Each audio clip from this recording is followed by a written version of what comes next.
a rail. I mean, this set of people we sent to National Assembly, I think they are the worst thing to have ever happened to Nigerians. It pains me when I look at this. No country that this will happen that will not come up with impeachment plans. I'm not saying they should impeach him now because it's a waste of time. He needs to be there until he finishes, whether he likes it or not. Even if he resigns today, no, we're not going to give him that glory. We will ask him to continue. I mean, it's heartbreaking speaking about that. Coming to Okowa, I said it yesterday. You know, he's the greatest disappointment to all Southerners. I mean, he's comparing Delta State to Anambra State. Okowa, I'm here to say this. I come from Anambra State. And Anambra State is one of the most difficult states to govern in Nigeria. Quote me anywhere. It's one of the most difficult government states to govern in Nigeria. Why are we not having our election at the same time as everybody? Because of the difficulties there. If you want me to name the states that are very difficult, I will name all of them here today to govern. It doesn't matter who is there. The Delta State, they got their arrangement good. That's why he's just there. Nobody's troubling him. How many times did they remove Peter Obi? Excuse me, my brother. Hello? Yeah. Excuse me. Hi. What makes Anambra State a difficult state to govern? Thank you. So please explain it to us. Okay. Thank you. Anambra State, from inception of this democracy, right? The first governor was, I think, Mbadinuju, right? You know the problem he have. Ngige was kidnapped from office, thrown out, burned the state house, right? Mr. Chooks, please hold on. Mr. Chooks, please hold on. I can see Jo here that is trying to join us. Jo, please, your device is not connected. Please, when trying to join, turn on your mic so I can add you. I cannot add you because your device is not connected. So please turn on your mic so I can add you. Thank you very much. Go ahead, Mr. Chooks. Okay, thank you. So, you see, this is why Peter Obi was impeached. Peter Obi was denied his victory. He went to court. All these are because there are men in Anambra State who behave like Bodilon. You know? So when those men says, we own the state, we're going to do this. So it's like, I mean, you know how the Edo State fought Shomole. These are the kind of things that you witness in Anambra State. There are men who believe they own the state. Hello, my brother. My brother, you didn't open it. You are just beating around it. Let us know why Anambra is a difficult state to govern, and who makes it difficult, and who are the people causing it in Anambra. Call names. You see, Niger. Hold on, my brother. Let me, I believe you just came new. Let me enlighten you a little bit about this platform. You see, Niger platform is a dogged platform. A platform that will fear nobody, we say it the way it's supposed to be said. We need the nail at the head. You mentioned my state just now, Edo State. You mentioned Obaseki. Obaseki cried out about godfatherism. Obaseki cried out. Oshomole is one of the godfathers in Edo State that want to use him as a puppy to him that is stopping his regime not to work because they want to share money. That was why the Edo EGG worldwide stood up for him and stood against Oshomole and all his clans. If you want to go, let us know because we want to know. You understand me? Okay. Thank you, Engineer Ken. But Mr. Chooks, that that doesn't mean you should say things that you're not sure of, right? So right Yes. here on Ninja Watch, we only give verified information. Don't feel like you're being pushed to say anything if No, you're no, no, not no, no, no, sure. no, no. Okay, If you if heard you what are I said not before, if I okay, if okay, I I'm don't just trying. verify things, I don't say it. Good. No, no, no. Count Don't me say in on things that. you're not sure of. If it's not No, no, something no, no, no. verified, please do not, because we always try as much as we can to give verified information on this platform. Thank you very much. Please round up so we can go to the next Okay. person. Okay. Hence, you want me to mention them? I'm sure you've had a name like Emeka Ofo of Anambra State. He is a very, very godfathered man. Well, anybody who knew him during the time of Obasanjo, right? Anambra State is within his pocket. That you can verify, you can check. You know, we have what is this APC gubernatorial aspirant? I forgot his name. He is another man. Oba. Exactly, Andy Oba. So these two men in Anambra State, I tell you, they command people, and they thought Anambra State belongs to them in a way. You can as well seen that during the past election when he wanted to bring the same thing. Then, just like I said, when you go to Edo State, Edo no be Lagos. Now we understand that when Anambra State election came up, we borrowed that from that, saying this time around we're gonna stand and say what is gonna happen in our state. So, brother, it's not that I'm saying this like it's just like we're talking about Edo State, Lagos State. We know these states are very tough states that men who think they own this place decide or try to decide what is going to happen there. So, you know, I don't think Okowa has experienced such thing because if he have done in his government, we would have known, we would have seen the actions, So, I'm gonna leave it here for now. Thank you. All right, thank you. Thank you very much, Mr. Chooks. Guys, please, like I always keep saying, we have a lot of people watching us from all over the globe. Let's try as much as we can to stay true to the topic and also give information that are verified, right? People are listening to us, people are getting educated and more sensitized via watching this platform. So let's try as much as we can to give verified information. Thank you all so much. And guys, if you're yet to like and share this broadcast, please like and share this broadcast. Liking is free. To share is also free. So do not hesitate to like and share this broadcast. Liking simply means that you're telling YouTube to share our video to more people, to suggest our video rather to more people. Liking this video also means that you're going to be spreading this message like wildfire. We have to do this, guys. We have to we have to do this. This message shouldn't be for just you and I. We have to keep doing this so more people can understand these things, right? We cannot exactly reach everybody at a go, but we just have to do our own part. We have to. Not doing our part automatically means that we don't have the right to complain when anything goes wrong. So we have to do our part, guys. We really have to do our part. um just like what Omoyes Khan said, it's so easy for people to just type on the comment section, type whatever they feel like saying and all of that. There's a number on the screen. If you're saying to us right now that okay, the screen is already full, you cannot gain access, there's a number on the screen. Call that number and let's hear what you think, because I just feel so bad that at this point people still think the way they think. I just feel so bad that some people are still thinking the way they are thinking. It's just very it's just so painful. It's just really so painful. Don't we have children that are dying in Nigeria? Don't we have people that cannot even afford a meal? They don't even know where the next meal is coming from. Don't we have those people in Nigeria? Don't we?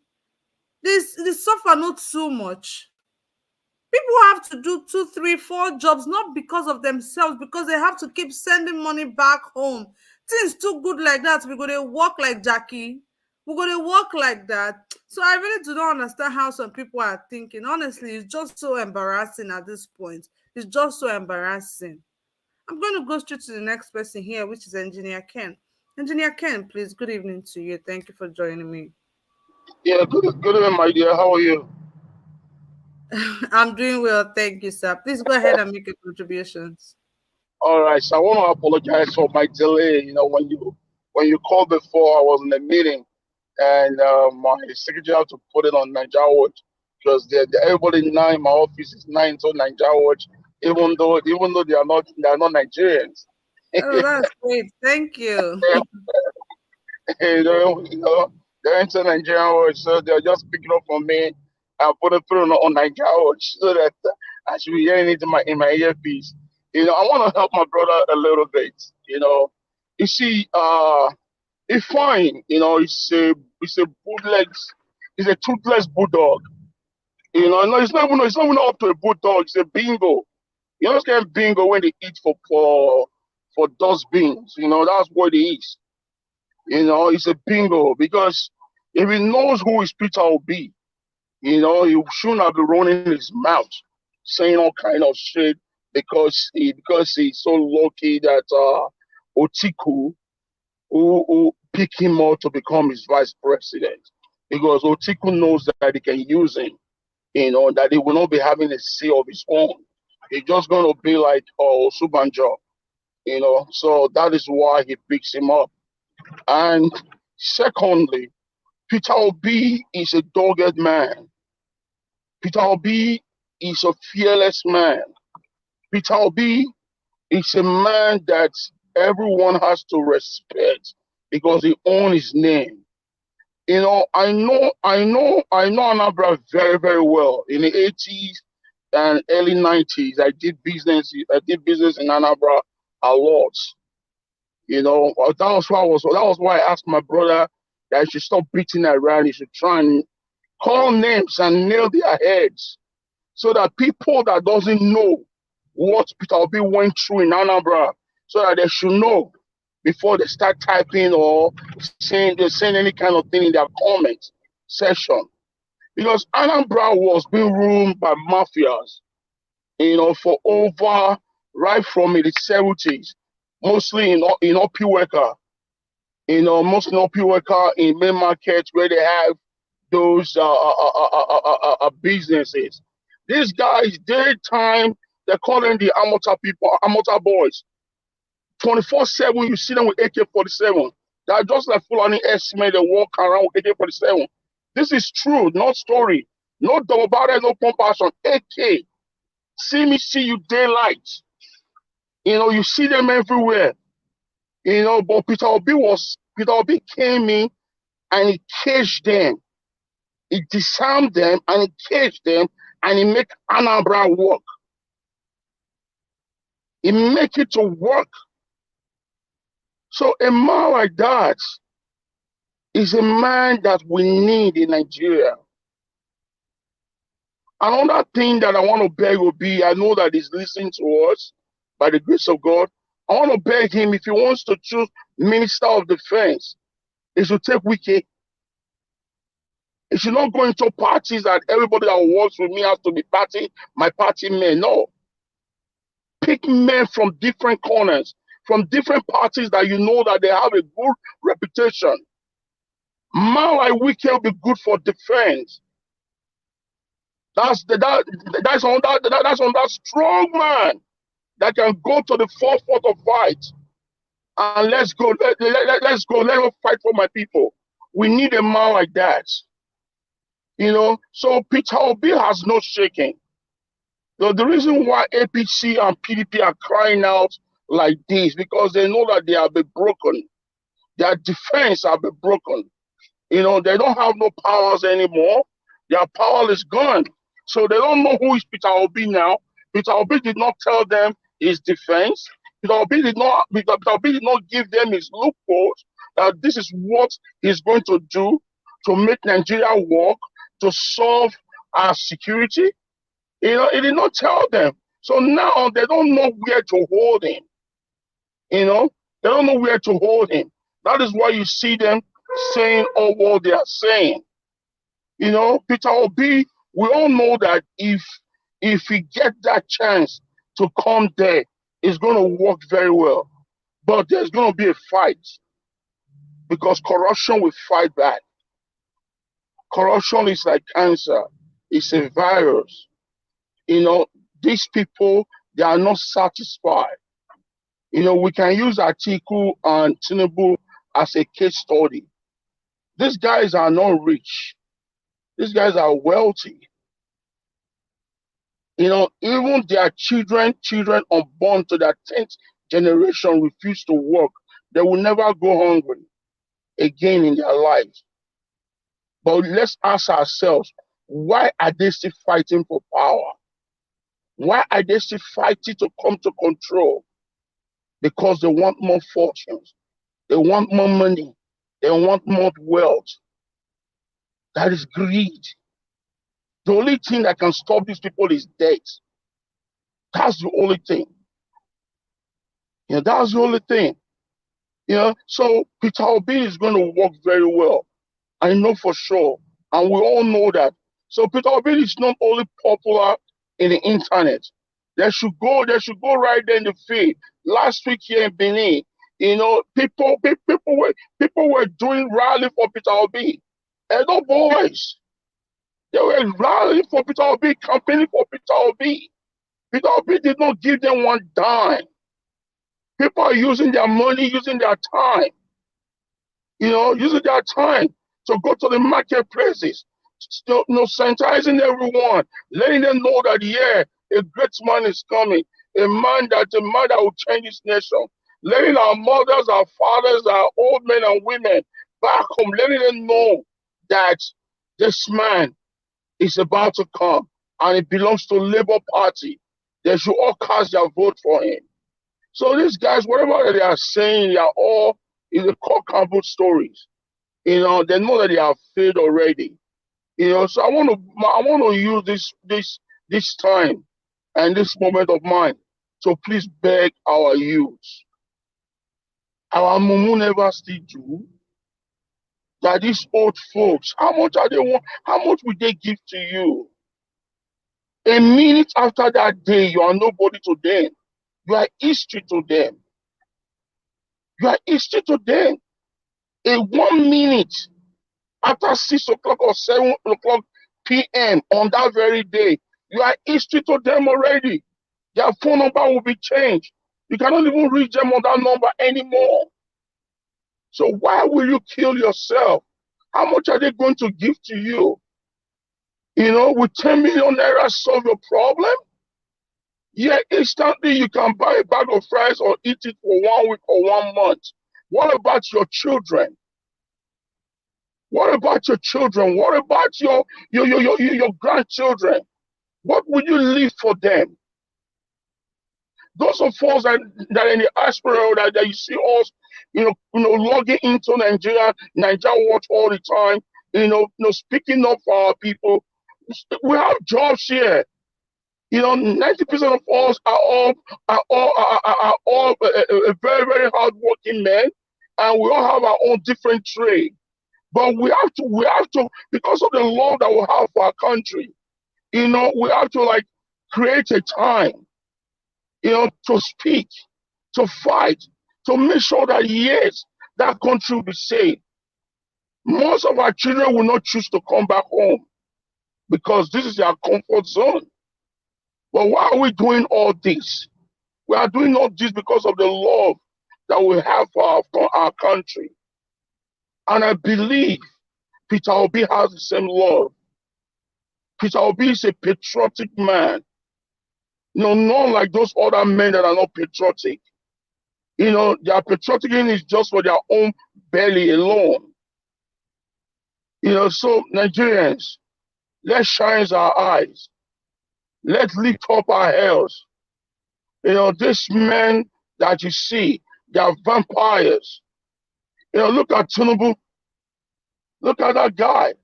That man cannot even feed himself.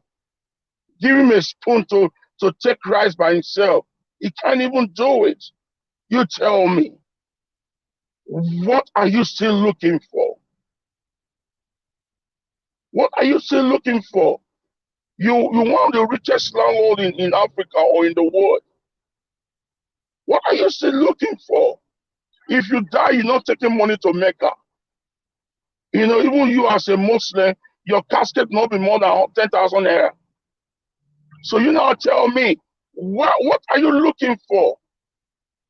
Is it women? You can't even touch them anymore. You're done. Good name, you don't have it. So what do you want? So this, I want to leave these questions for our youth, for our men, for our old men and family.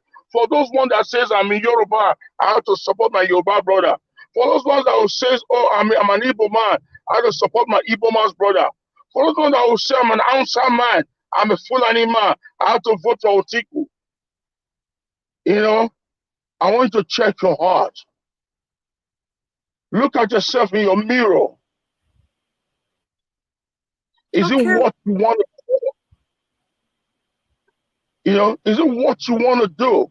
These people travel abroad every day. Article lives in Dubai. Dubai is a replicant of heaven on earth. And you cannot do the same thing in the country that you came out from. Let's assume the country is too large. Why can't you do it in your own state? That they will say, oh, the state article came from, the state is like Dubai, where he lives. So everyone will want to vote for you. Everyone want to fight for you. That if you can change your state, that means you can change the nation. Thank you, Mr. Niger Watch, and thank you, Kathy, for Thank you giving very me this much. honor to speak my Thank heart. you very much. Thank you very much, Engineer Ken. Thank you so much. I want to say thank you to Alexander Gomez right there for the super sticker. God bless you. May your pocket never run dry. Guys, please support us with whatever you can. On the comment section right there, they have the super sticker. Click on it to support us. Thank you so much. God bless you all. God bless the Federal Republic of Nigeria. I'm going to go straight to the next person I have here. But before I do that, guys, the likes on this broadcast is actually very, very poor.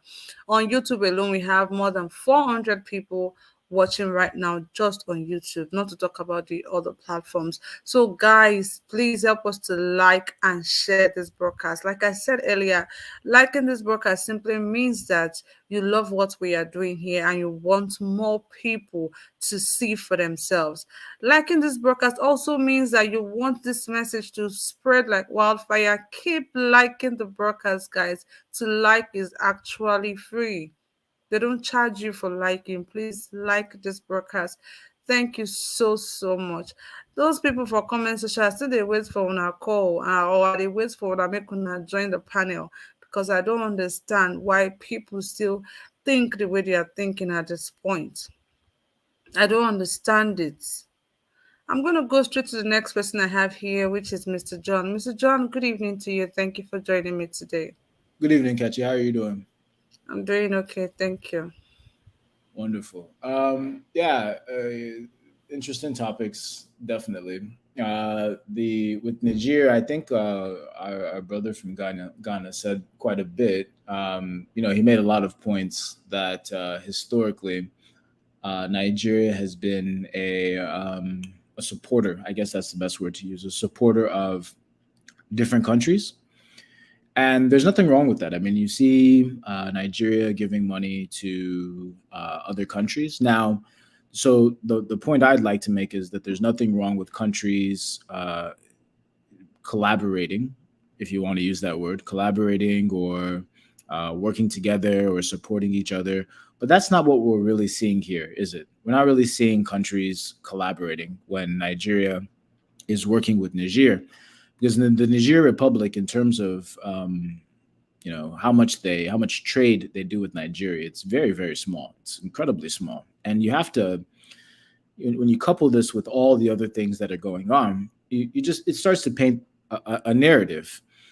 So we put billions into railroads to Niger. We put dollars. We put millions into giving them trucks. We put just a lot of money into the Niger Republic, and there's not really a strong economic reason for us to do that. Now you can say security, but I think Niger Republic has their own army. I think they have their own government. I think they have a lot of things that they themselves can organize. And when we're talking about where that money, that all those millions and billions of dollars could have gone, I mean, you could have invested it in your own country. I mean, someone earlier came and said we produce cars in our own country, and I'm just like, bro, didn't you listen to what's his name, Amadou Bello, when he said that they rather take expats? Yeah, we know Innocent makes cars. If Nigeria had sense, they'd be pumping billions of dollars into Innocent vehicles and spreading it all across the continent of Africa. Just like in Germany, where in Deutschland, where you have Mercedes as your taxi, Nigeria would have a policy where only Innocent vehicles are your taxis and your government vehicles. But they don't see Southeast, they don't see Ndiba as Nigeria. They see it as something else. So it shouldn't surprise you that they went to another country to buy cars. It shouldn't surprise you that they're investing in other places. Now, there's nothing wrong, like I said, with collaboration, but that's not what this is.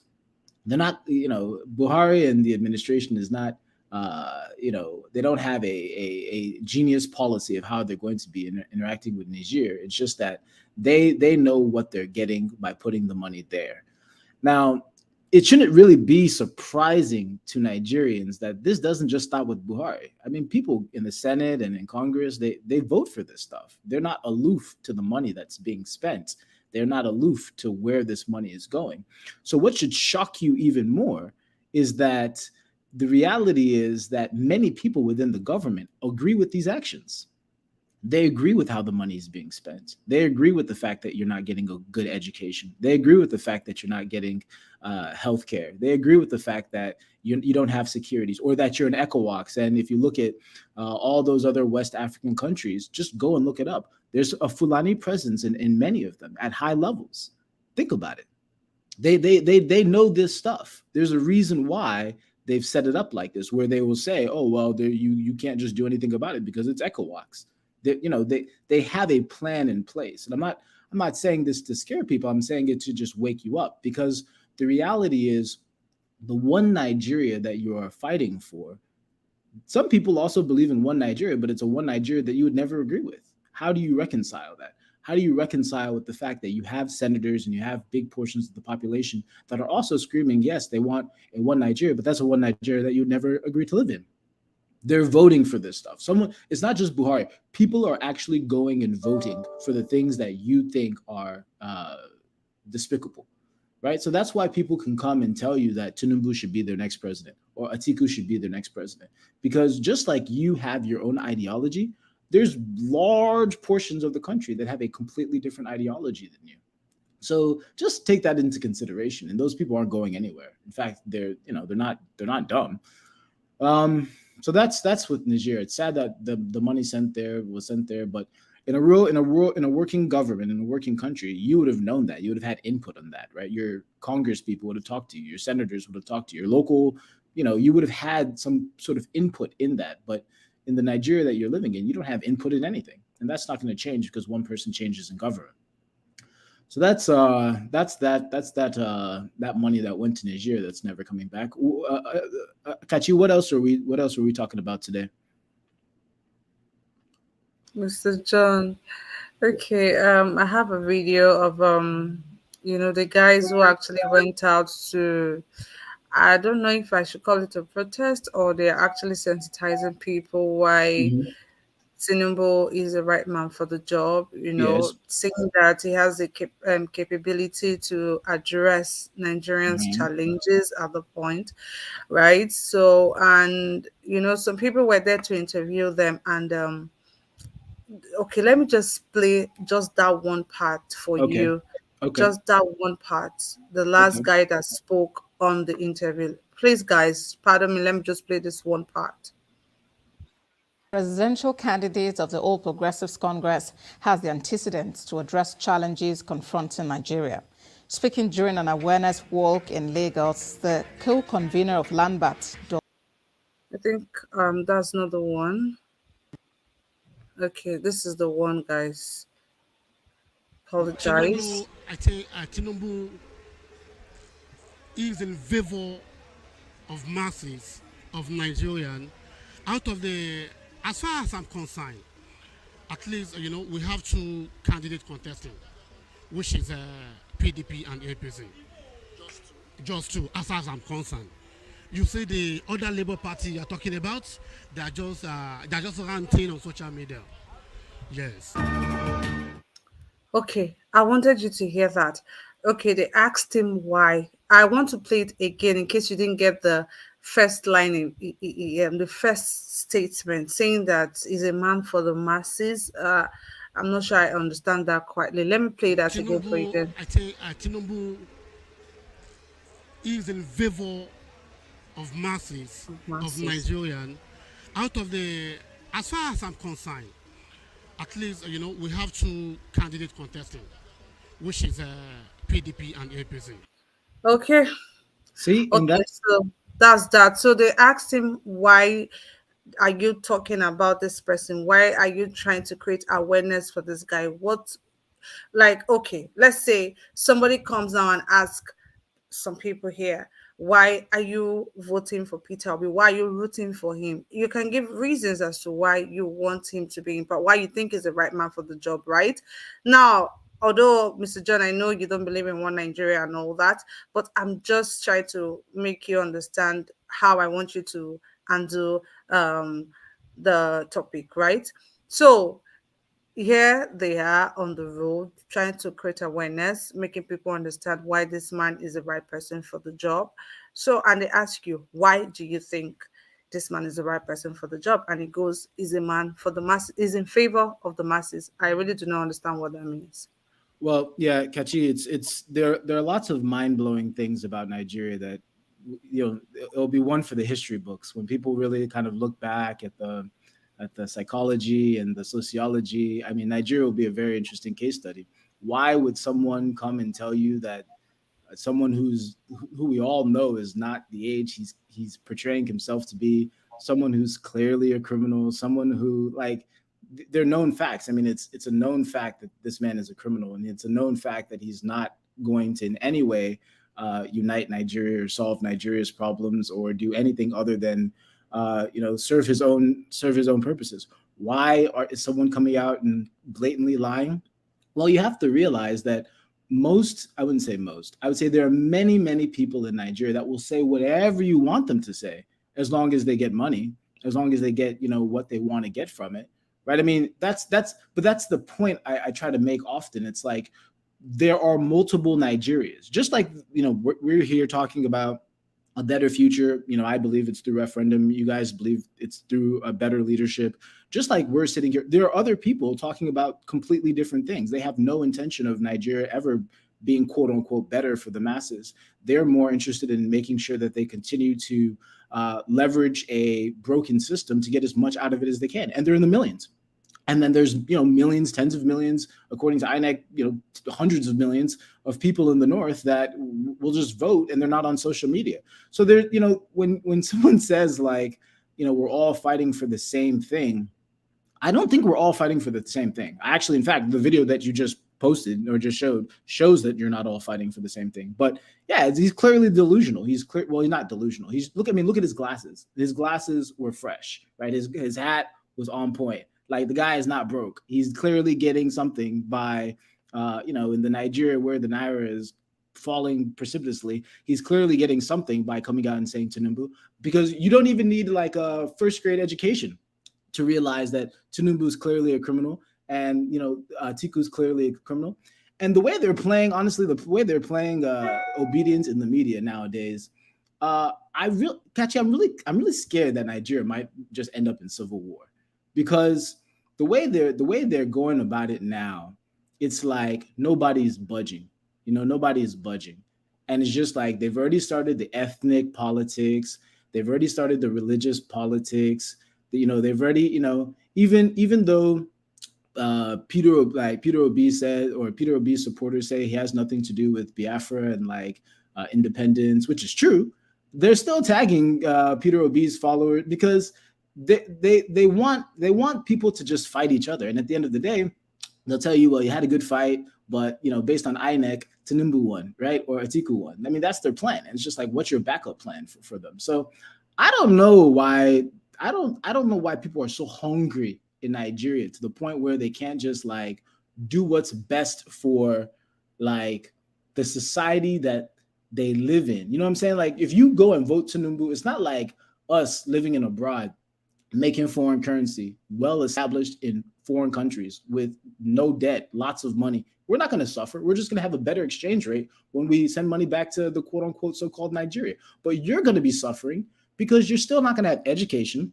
I mean, just look at your roads. I mean, look at your healthcare. Look at the entire place that you live in. Just go, if you ever get data, go on Google Maps and do a street view of a developed country. You'll see that like you're living in bondage completely. So I don't know why somebody would come up and talk like that guy was talking. He's clearly getting paid. He's clearly delusional. He's clearly short-sighted. As for Okowa, I'm not going to say anything against Ifeanyi Okowa because I'll say that he is a Fulani stooge. But I'm not going to go and go back and forth, Delta States and Anambra. I'm not stupid enough to go and attack my own brothers in Delta State. That's just never going to happen. Unfortunately, Okowa is being used, and a part of the political politicking that you're going to see someone like him be the one that they use to attack somebody like Peter Obi. And so that Peter Obi supporters will go and start attacking Okowa. And then in Delta State, maybe there are people who actually would benefit from him being vice president. So they're just using politics to make people fight against each other. But at the end of the day, what's going to happen? What's the reality after the election? That's why I keep on pushing for a referendum. After the election, what is the reality? What's on ground? Well, on ground, through a forecast, your Naira is going to be like 1,000 Naira to $1. There's no money that's going to allow you to do anything. Like, and they're bleeding the country dry. So whoever becomes president, if that's what you guys really want to, and renegotiate that same fraudulent constitution that's allowing ECOWAS to exist in Nigeria, that's allowing you not to defend yourself. If that's what people are going to do anyway, then the real question is not about who becomes president, but what happens the day after. And I'm really afraid it's going to be a civil war. I'm becoming more and more and more confident that something, just calamity, is about to happen in Nigeria because nobody wants to talk about the real things. And so that's what I'm scared about, Kachi. Okay. All right. Thank you very much, Mr. John, for that contribution right there. You made a very you made an impression. I'm starting to think, about what you just said. So, guys, I'm just going to say thank you so much to Mr. Chidi Domike. Thank you so much for the super chats right there. God bless you. May your pocket never run dry. We appreciate you. You guys, I appreciate all your donations. It helps us, channel the resources into the right direction. Thank you so much for your support. The dollar sign is just right there on the comment section. All you have to do, click on the dollar sign right there and support us with anything that you can support us with. Thank you guys so much. For advert placement, the number is just right there on the screen. Send us a WhatsApp message so we can get started. Thank you guys so much. I see a lot of people right there in the comment section, and to my amazing viewers, I love you guys. Thank you so much. I'm going to go straight to the next person I have here, which is Mr. CM. Mr. CM, are you ready for me, please? Mr. Chidi Domike, thank you so much. God bless you. Mr. CM. Okay. Yes, I am. Good evening, Kachi, and the rest of the people with us and those listening. One thing I think are three talking points. What Okowa said about P2B, then Tinubu saying he will fight insecurity, and 1.4 billion naira donation to Niger Republic. Am I right? You're right. You're right, Mr. CM. Okay. I think the one that really got me thinking was donating 1.4 billion naira to Niger Republic in Nigeria of August 4th, 2022. Okay. You see, sometimes when people say that Nigeria is not one and Nigeria can never be one, some people may tag you a tribalist, or you are very divisive, that you do not support, you do not mount one of those platitudes one Nigeria. Nigeria is indivisible. Nigeria is a settled issue. Or some will say to move Nigeria forward, or dividend of democracy, all those platitudes that mean nothing. Now, since February till date, our universities are closed down. Public universities. How much, you will now ask, how much is ASU asking for? How much are they demanding? Are you telling me that if you bring ASU together and tell them maybe every month you remit all this amount of money, that they won't go back to school? You tell them, don't worry, we will scavenge for money. Just make sure you are in school teaching every month. Even if it's 1 billion, we find it one way or the other. ASU will quiet because they know what is on ground, like they say. They quietly go back. But when you now realize that under this government, this evil government, they built a railway to Niger Republic, built refinery to Niger Republic, and then giving them money or buying anything they need as against that of Nigeria. I do not want to repeat what most people have said, like those people trying to say, where is the railway to the east when you are building to Niger Republic and all those things. We know all these are true. So let me not rehash them. But one thing we have to ask ourselves is that we have to put our thinking cap. Are we really one? Are we really one? This government behaves because of Buhari, says that he behaves like somebody from Niger. In other words, he values somebody from Niger. He regards somebody from Niger as a brother or sister compared to somebody from the southeast or maybe south or even any part of Nigeria if the person is not Fulani. See, that is why sometimes you don't know whether to cry or to laugh. But then let us not forget that this same man, the Buhari they claim to be in Aso Rock, was the head of state in 1984, January stroke 1985. At that time, the OAU Secretary General was on acting capacity or something like that. One Dr. Peter Ono, a Nigerian, an Igbo man, was on acting capacity. So I think the OAU, they was called OAU then, they want to organize sort of a mini election between a Fulani man from Niger called Ide Umaru and Peter Ono. People like Julius Nyerere, they were still in power then. Kenneth Kaunda, they were rooting for Peter Ono, showing that this man has got an experience. I think he was on acting capacity.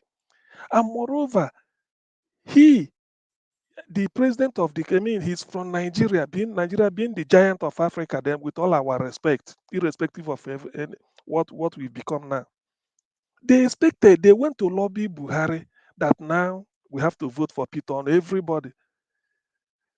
Nyerere was for Kaunda, even Felix Boini of Ivory Coast. All those those nationalist African leaders, they were all rooting for Peter Ono, and majority wanted him. Do you know who Buhari endorsed? Buhari endorsed Ide Umaru from Niger Republic, forgetting that this is your countryman. He went and voted for somebody in Niger. You see, all these things, it's not by happenstance. It's not. Now he has gotten back to power. Look at what he's doing. Now look at where we are. Under this government, because when I say 1.4 billion, I think I got the figure right, given to Niger or something like that. Accountant General stole 81 billion naira. Please join me. Let us do this arithmetic. 81 billion naira I checked. I converted it at the rate of 700 naira to $1. That gave me $116 million. Note the figure down, $116 million. Now, the chap who is from Ghana, who spoke earlier, whose mother is from Nigeria, but the dad is from Ghana, who said a little bit of Ghana-Nigeria relation. There's a teaching hospital of the University of Ghana at Legon. The teaching hospital is called Kolebu Teaching Hospital. They built a new annex, a modern one. It cost Ghana, if you see it, and the day they opened the thing, that was in June or July, in June. by the Ghanaian president Nana Akufo-Addo Dankwa. It cost them $14.5 million. That's what it cost them. Modern smart hospital. If you see it, you think that it's like another airport. $14.5 million. So and I'm using $14.5 million. $14.5 million to divide $106 million. It gave me 8. Meaning that on average, Nigeria can use the money stolen by the accountant general to build at least 7, let me just say 7 of those hospitals, that type of hospital they built in Ghana, in Nigeria. So one for each geographical zone, geopolitical zone, and one for Abuja. You see, that's why sometimes we don't get our priorities right. And when people criticize, some may jump on top of you and start to say all sorts of nonsense that if you don't like Nigeria, you want Nigeria to break. Sometimes when you see people agitating that they want to go, you start to wonder, why are they? You call them names. Or you say, people say that, no, we don't want that. I want to be. You see, these are some of, when you reason, if you analyze issues like this, you cry. If an accountant general could have access to 81 billion, how much is ASU looking for to go back to school? How much? Because I want to let me be nationalistic. Let me be patriotic. How much is ASU looking for since February till now? Because the youth, if you say no to education, then the future is bleak. You say no to the future. Where are you at? These are the people of the future. They are at home. They are not doing anything. And yet, accountant general is able to steal 81 billion. Yet, can you imagine how much is ASU looking for? So you see, that's why when you look at everything considered, you find out that Nigeria is not one. When Nnamdi Kanu said Nigeria is unsalvageable, probably he must have had this type of something because it cracks your brain. And all those students, I think some of them will be listening to us. They will say, imagine, look at what they did in Ghana. And then this hospital in Ghana, I wish we will show it here one day. Nigerians will now go for medical treatment in that type of hospital. $14.5 million. Brand new. Yet somebody is stealing 8 times 8 of it in Nigeria, and we cannot be able to do anything. No electricity. All this electricity they are talking, you now ask yourself, how much will it cost Nigeria to have 24-hour uninterrupted electricity all over the country? How much is it? We have the money. Yet Buhari is interested in Niger Republic, everything Niger. Now look at the bandit. When you call Nigeria a failed state, I remember the other day I should have challenged the I should have challenged the chap who said it, that when we come here, we should be able to be patriotic and not say failed state. What is failed state? If we are, thank God somebody said at Niger Watch, we say it the way it is. The definition of failed state is any address or any space in which non-state actors are in charge. You have failed. You have failed. Who are those giving? Who are those giving us a sort of direction what to do? Oh, this church should not open. We are waiting to attack Lagos. Look at the BBC documentary on one of the on the terror on the these kidnappers or these people bombing everywhere. What they said. He said their own is to kill, that they've had sleeper cell all over the country. They're only waiting when they want to attack, they attack. Boldly saying that they went to Kuje prison, break through, release their members, and then probably the one happened in Owo, it is them. If they want to attack anywhere tomorrow, we can't stop them. So that country has failed. You cannot deodorize a stool sample and tell me that it's moi moi. No. You see, feces is feces, shit is shit. Sorry if that may offend some people. This is the situation we are. It calls for desperate measures, and nobody is. Look, if tomorrow they decide to be bombing everywhere, the 36 states at the same time, nothing will happen. Nobody can stop them. That is why they say Nigeria is a failed state. Completely is failed. I know I express hope that, look, I wish the election is today so that they do it, P2B gets in tomorrow, and then the job starts next tomorrow so that the hope will be heightened. But remember, we still have about 8 months between election and swearing in. So for how long can we endure this? For how long can we continue in this mess? You see, that's why it pains me. You will say that we don't have money, we are owing here, owing here, owing here. Yet, look at what we are doing. How can you be Father Christmas in time of hunger? You haven't paid your landlord and you're organizing party. Which landlord will like that? You are owing rent and you're organizing party, even inviting the landlord, come, I'm doing naming ceremony. I want to throw a party. When you haven't paid the landlord his rent, our brothers and sisters, ASU is on strike, nothing is working, and everybody want to join them. So many people are even giving notice that they want to go on strike. And yet we are seeing money we are giving to Niger free of charge. Even on top of that, you are going to buy car for them. Why not patronize innocent? When you patronize innocent, the money goes to innocent. Innocent you take it back as tax. Because I think innocent pays tax, even it goes to the federal government. You don't think it's state that controls the tax. So why this is simple economics? You give it to innocent and then the end you still collect tax from him. Not to talk of the employment you will create. But all these things, but all these things are done on maybe on religious or ethnic sentiment. I do not understand. And yet people will tell me we are one Nigeria and they want Nigeria to be one. Well, I don't know. This is Niger Watch. I say it the way it is.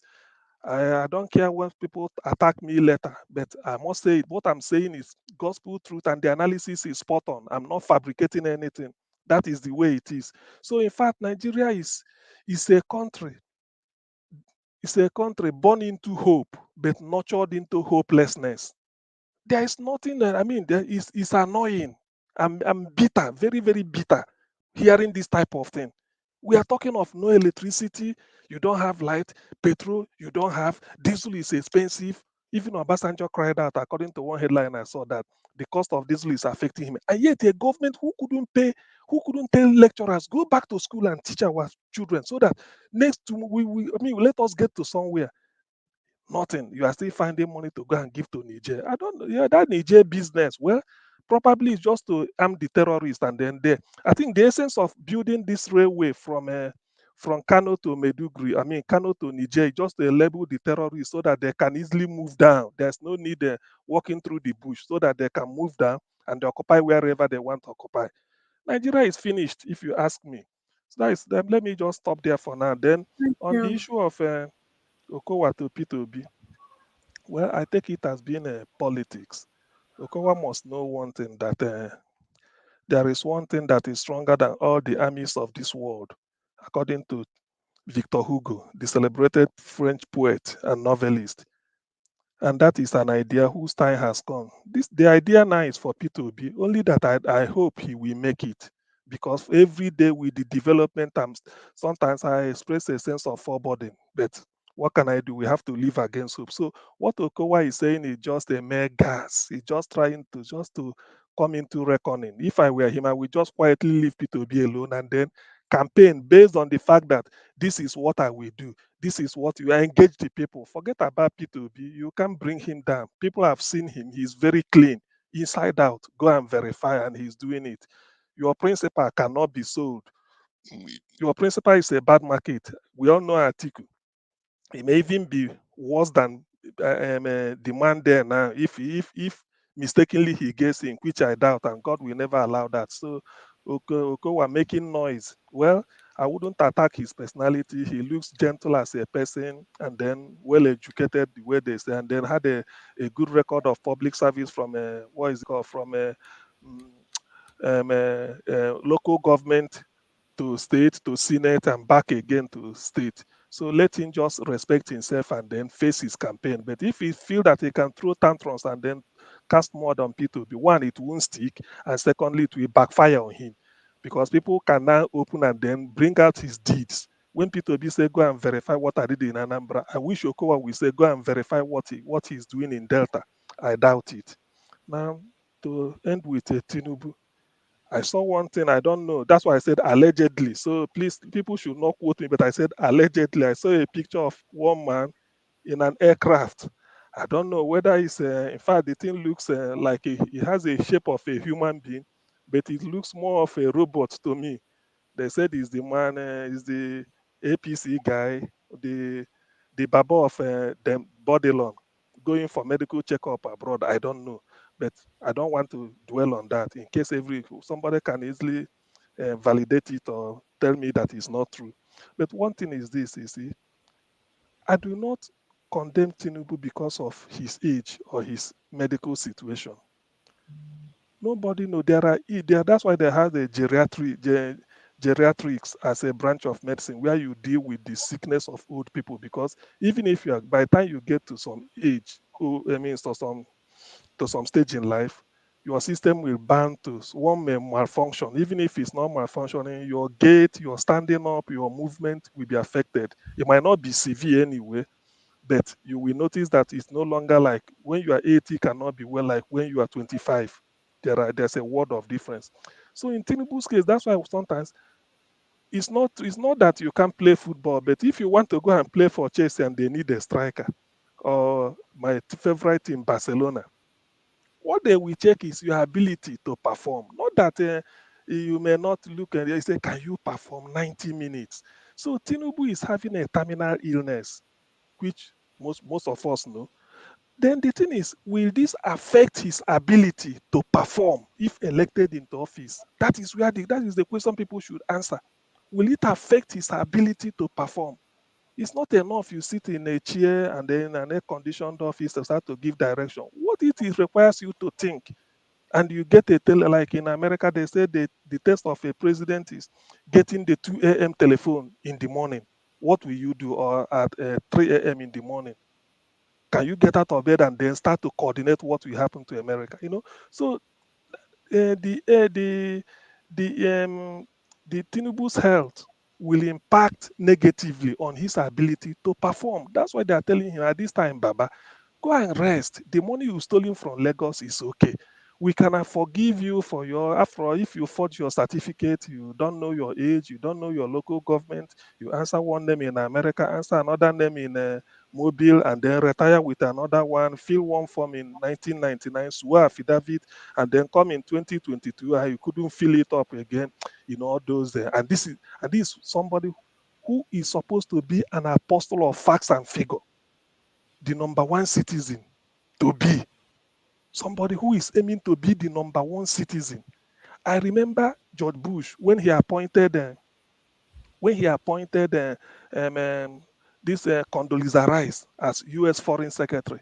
He said the Foreign Secretary of America is the face of America to the world. Tinubu, you are the face of Nigeria to the world if you become president. Is that how you are going to be bending like a banana every time? It's not. Go home and rest. Enjoy your loot, all the money you've made. Go home and rest. We have short memory. Nigerians have short memory. They can forgive you. They can easily forgive you, forget about it. As long as the next 24 hours things are getting. I mean, who is still talking of IBB and all those things with all the money they've stolen? So people are moving forward. It's in so far that Nigeria is, we are measuring up and we are getting to where we want to go. We forget about it. Okay. But for you then to come back again to say you want to be a president, I mean, Babana, I make you look into that thing. Igbos have a saying, say you don't tell a king that the king has lied. He say, look at that thing very well. You just tell a king, say, please look at it very well. He's not telling you that you've lied. So for Tinubu, All I right. don't want to be hard on him. All he needs to do is to withdraw, tactical withdrawal. Maybe he said, giving all the pressure and facing or whatever, concoct one this thing, and then take a back seat. Nigeria can still move forward and support P2B. In that way, we know that we are moving forward. Thank you very much. All right, thank you, Mr. CM. Mr. CM, no one stop. Oh, you just a good, a good, a good. No carry us go where we don't know I beg. Thank you very much for that contribution. Anyways, like he rightly said, we don't have a problem with his age or if he's ill or something.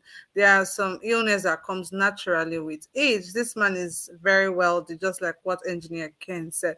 Very, very, very, very wealthy. So, what is the problem? What exactly is the issue right here? Because he is very, very wealthy.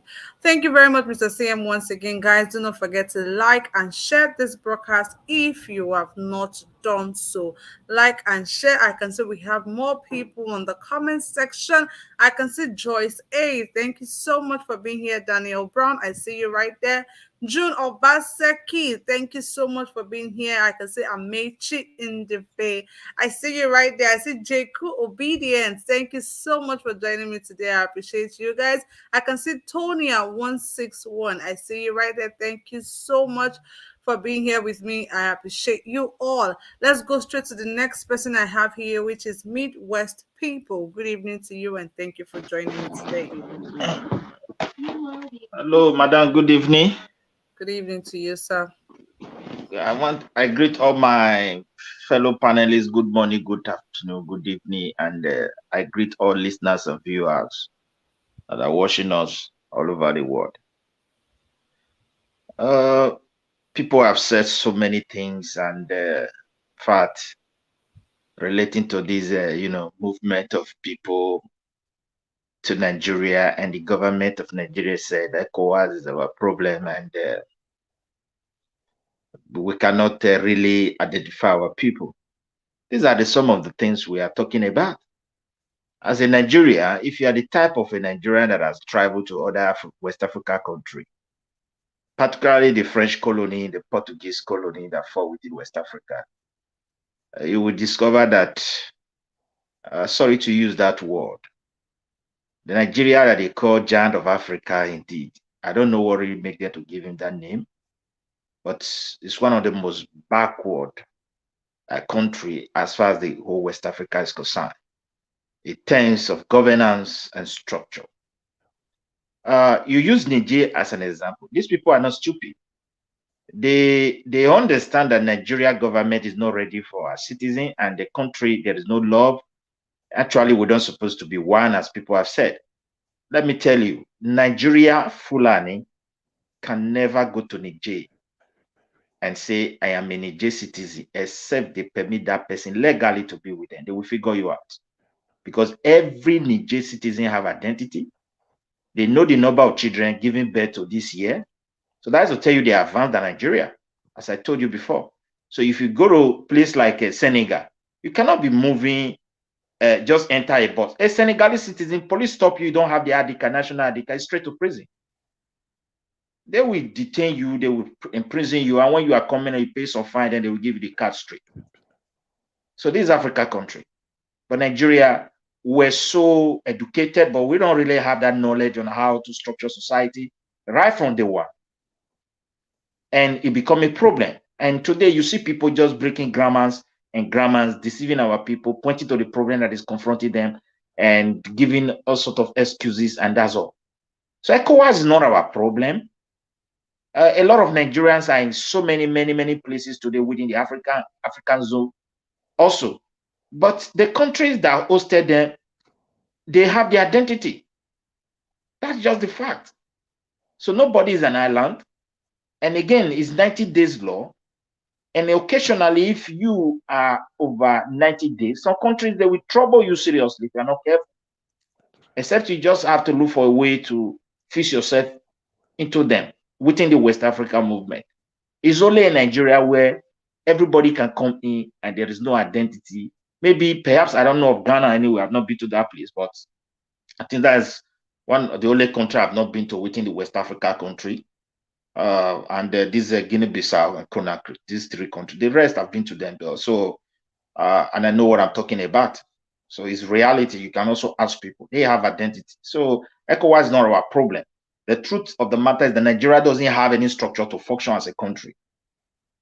The way they colonize Nigeria is even different from the way they colonize other Africa countries, because we're a lot of the tough people, and all the policies they were just adopting is for administrative convenience, not for the people, because the place was very rich, it was well organized. Throughout the years of colonization, it was the money of the South that the British used to run the northern part of Nigeria. Yet they were paying tax in the north, yet it was not enough. So to tell you, we were quite different. That is, the place was not like so easy for them, and they have to adopt a policies that will make it to work for their own interest, and they left us without interest and left some people to continue those interests, and today we are suffering it. Nigeria is a total failed state, and then nobody, it's not going to be easy, apart from we just decide to say, let's vote for Peter Obi. He's young and he's vibrant, And by the grace of God, and I strongly believe we also listening and understand that, look, governing the country is not one-man business. Nobody can just jump up because they have elected you as a president, you want to function alone. It's not going to be possible. I know the man has a good intention. I love him for one thing. I think he's the only governor that has ever left office with a surplus among all the governors in the. That's why I see him like a man of my choice. And I strongly believe such people will be useful because we are on a crossroad. Even before election, only God knows what is going to happen anyway. And look at Nigeria, and like this is my last, this guy that spoke like just said, look, the students are at home. We are giving money to other people. We are helping them because we want to copy. American give money to Nigeria. That would be an excuse. Only the money for visa application, the profit they are making there. No talk of their oil companies. The amount of tax they pay to the government that owns them. You understand me? To the various American oil companies that they pay to the American government. A lot of money they make in our country. So they just give you a donkey. Yeah, they don't give free something. I've never seen any European countries apart from that really give things free of charge, just like that, without accounting for it. So you just wake up, you go and give money to Niger, you build railway for them. Why people in Nigeria, they don't even have the railway, no one is functioning. People they have not even seen training with their eyes, people living in Benin for a very long time. You understand me? So now you are constructing railway for the Niger people, and at the same time, you give them free money. And because you love them, you see, that is your place of origin. Perhaps you are connected to that place by blood, by spirit, by everything, which you don't want to tell Nigeria, because originally, Nigeria himself, I don't really know who is a Nigerian today because it's a very big challenging issue. We call ourselves Nigeria, we are the Nigeria. I can remember something that really I want to say here. There was a time, a president in Nigeria, I was in Senegal, and they pay a visit from Nigeria, pay a visit. Then ambassador to Senegal then was from northern part of Nigeria. So upon receiving that president's wife, so after she left, they have to host us as a people. A lot of people came in, these northern looking people from all over African people, they give them a different, a kind of a different place to host them, and they hosted them differently from the south, like Edo Igbos, which are the most of the people you will see traveling, that time. So they hosted us like the man, just, I don't know what to say. You understand me? They don't even count us like Nigeria. Those people don't even speak English. They were there speaking French. So to tell you far back, these things has been happening. So it's not a new thing. It's left for us to agree to say, look, this thing is not working and it's not going to work like this. We need to do things differently. And doing things differently is by voting for Peter Obi, so that peacefully, maybe we will arrive in a place where we will speak true to this issue, reevaluate the constitution, and lay proper foundation for the country to function. The way it is now, Nigeria is a country of the president. The state is a space of the governor. They account to nobody. They can do whatever they like. And those who are good in their mind, who has ever tested that office, that want them to be remembered at least for something, is Peter Obi. He did it and he left the state with surplus. First in history. If you want to steal the old money, we take it and go away.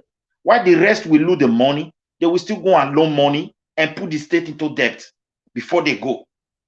So it's a quite different, like Okowa who is saying, Peter Obi, I've heard it, they call him a small boy. Well, it's a small boy that kick Goliath. So we don't, whether they call him a small boy, in the Bible, small boy kick Goliath. That is the situation we find ourselves now. And they said he doesn't have any experience.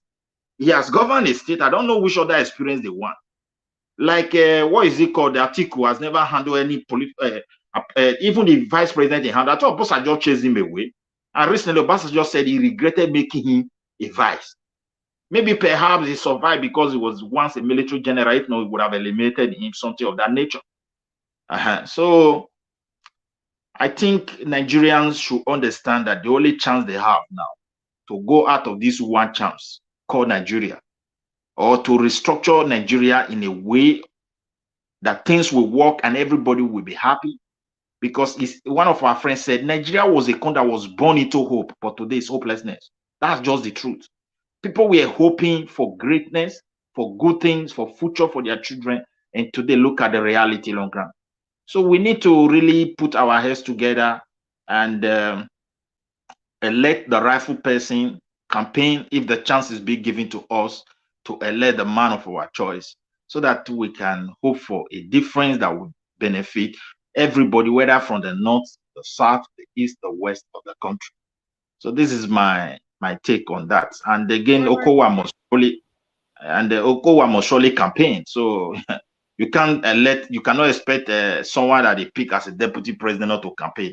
And when you are campaigning, you campaign against your opponent. You must say something, whether you like it or not. And again, most of these guys, whether they are from Edo, whether they are from Igbo, or whether they are from Yoruba, or that are just holding one office or the other, they are not like a kind of an instrument that the Fulani is using to hold the country hostage. So they give them appointment, they make them worthy, and they make sure they don't have the interest of their people in their heart again, and they kill that spirit of loving their people. So truth will no longer be in their mouth, just for them to continue to occupy one office or the other, and it's not a new thing. So what are we going to expect from them? When they see a man that is going to introduce something new, they have to be worried. Why are they talking about Peter Obi? Why are they not talking about Kwakwa? So why they are saying Peter Obi doesn't have structure, like that guy you show his video? As far as I'm concerned, I have two parties.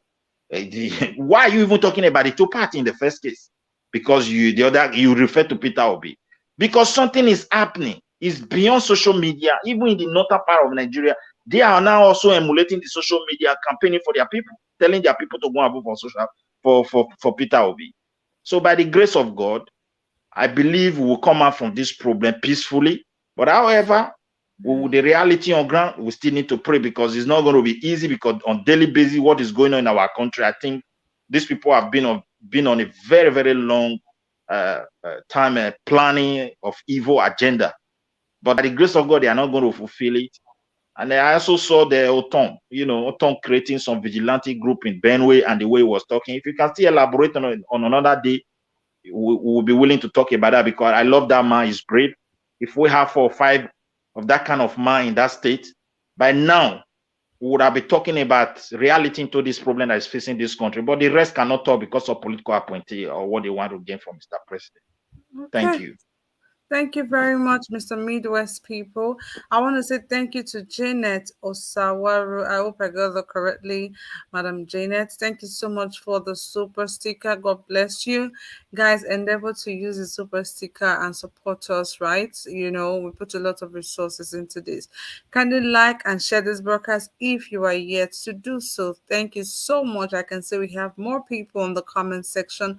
Umar Sunday, I see you right there. Thank you for joining me today. I'm going to go straight to the next person I have here, which is Mr. Okundaye. Let them say. Good evening to you, sir. How are you doing today? Good evening, madam. And I'm Kachi. Good evening, the panelists. Good evening, the Jawash, and all the viewers and commenters. But you did not see Okundaye there. What you saw there is, what you see there is legacy. Mr. Okundaye, I know because I know it's you. So please go ahead. Yes. What I saw here is Buhari spent, because I'm hearing donation. But Buhari spent 1.4 billion. Then on vehicle aid to Niger Republic. I will ask, is it from his pocket or from where? From federal government now. So, Mr. Okundaye, you're asking me. No, because I don't want to use the words allege. So that is why I asked if it is from the federal, if it is Nigeria Post or Buhari and his family post, because the problem. Hold on. Okay, hold on. Right, hold on. I'm just going to you guys, please pardon me. I'm just going to quickly play this 1 minute video, for you guys to see. Okay, Mr. Okunda, I'm just going to play this video quickly of the finance minister confirming, or will I say justifying, the fact that they gave out 1.4 billion naira to Niger Republic for the state security aid, vehicle aid, things like that. Let me play that video. Had to support its neighbors, especially immediate neighbors, to enhance their capacity. Okay, let me start that. Time Nigeria has had to support its neighbors, especially immediate neighbors, to enhance their capacity to secure their countries as it relates to us. This is not the first time that Nigeria has supported Niger, Cameroon, or Chad, and the president makes an assessment as to what is required based on the request of their president, and such requests are approved and the interventions are provided, is to enhance their capacity to protect their own territory as it relates to security also in Nigeria. Well, Nigerians have a right to ask questions, but also the president has a responsibility to make an assessment of what is in the best interest of the country, and I cannot question that decision myself. I have said that this is not the first time that Nigeria as a country has provided intervention to our neighbors following an... Okay, Mr. Okundaye, I hope we have a better understanding now. Mr. Okundaye.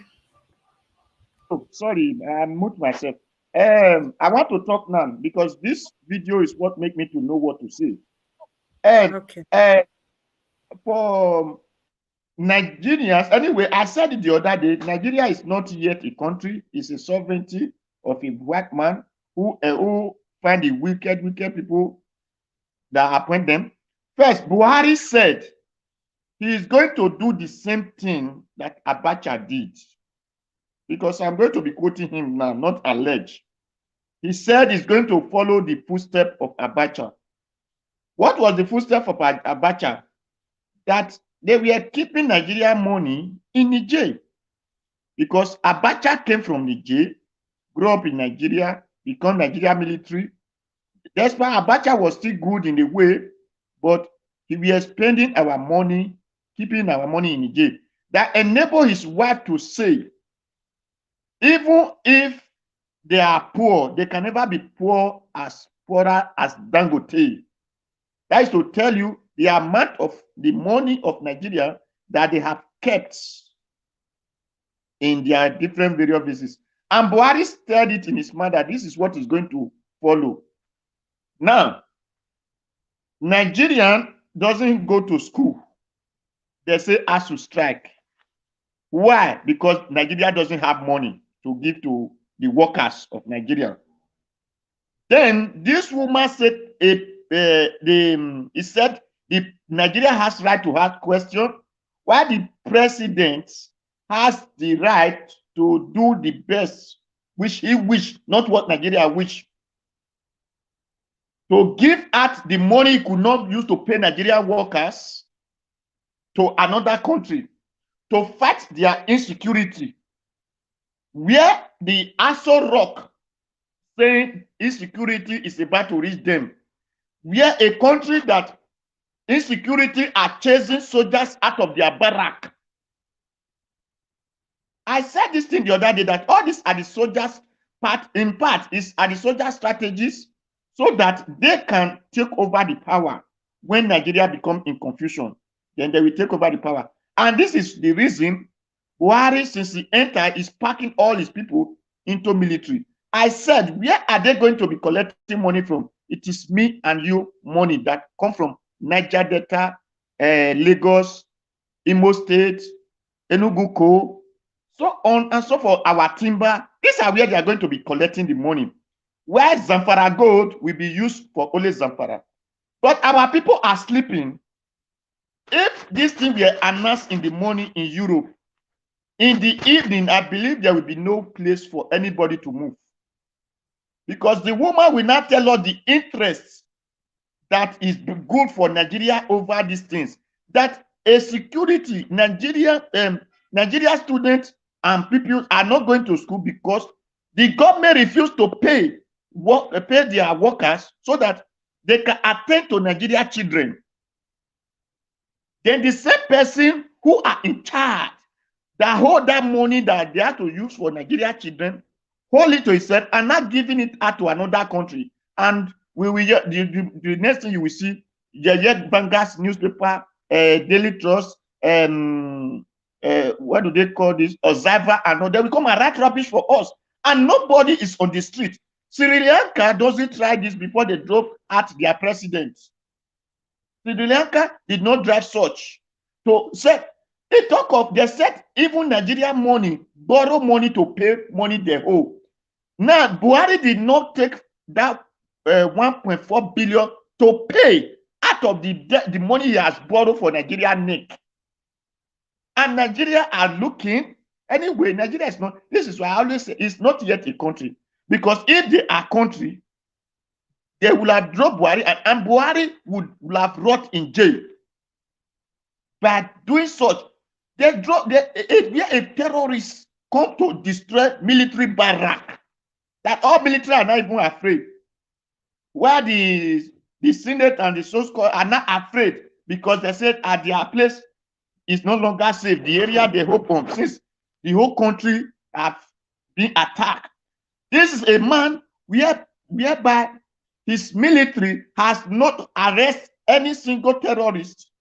Even if the civilian arrests and give to them, they will still release them. Where they are not giving terrorists award.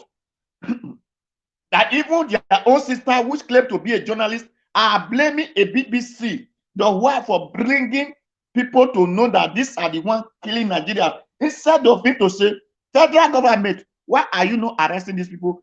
He's not blaming BBC, who showed those people that, look at the person killing you, look at his place, look at them. The other one said he has killed all the vigilant. The other one said it is kidnapping you. So the Buhari could not spend money to make life of Nigeria. Then it's not giving that money to another country. And our people will just clap over it. They forget. My dear, this Buhari supposed to rot in jail for this thing. And not just only to live in office. Since all his property, Buhari has to, you go and borrow money in our name. Then you are not dashing it to another country. And one of the if you come minister or his sister, Fulani appointment, say it is the goodness of Nigerians. Or as how? Whereby up to 6 or 8 months that Nigeria children are not getting what they're supposed to get because the Buhari government refused to do what they're supposed to do for them. Then he's not taking that the same money he will have used to feed Nigerians and giving it out to another country. Where I know that since we the Satanat or the main Nigerians are clapping hand for foreigners to be ruling them, to be destroying their life, so they will always see what they request and what they require. Since they said Buhari is the best for them, so that is what they have to get. Then for Tinubu, he said he want to come and tackle insecurity. Tinubu was the spokesman of Buhari when they were looking for position.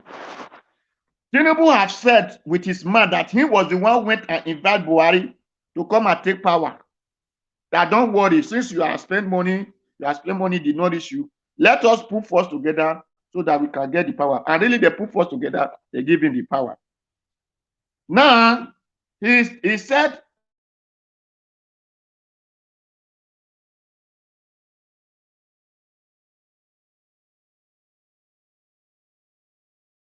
instead of one local or 3 local governments that it was in North, then become 36 states of the country.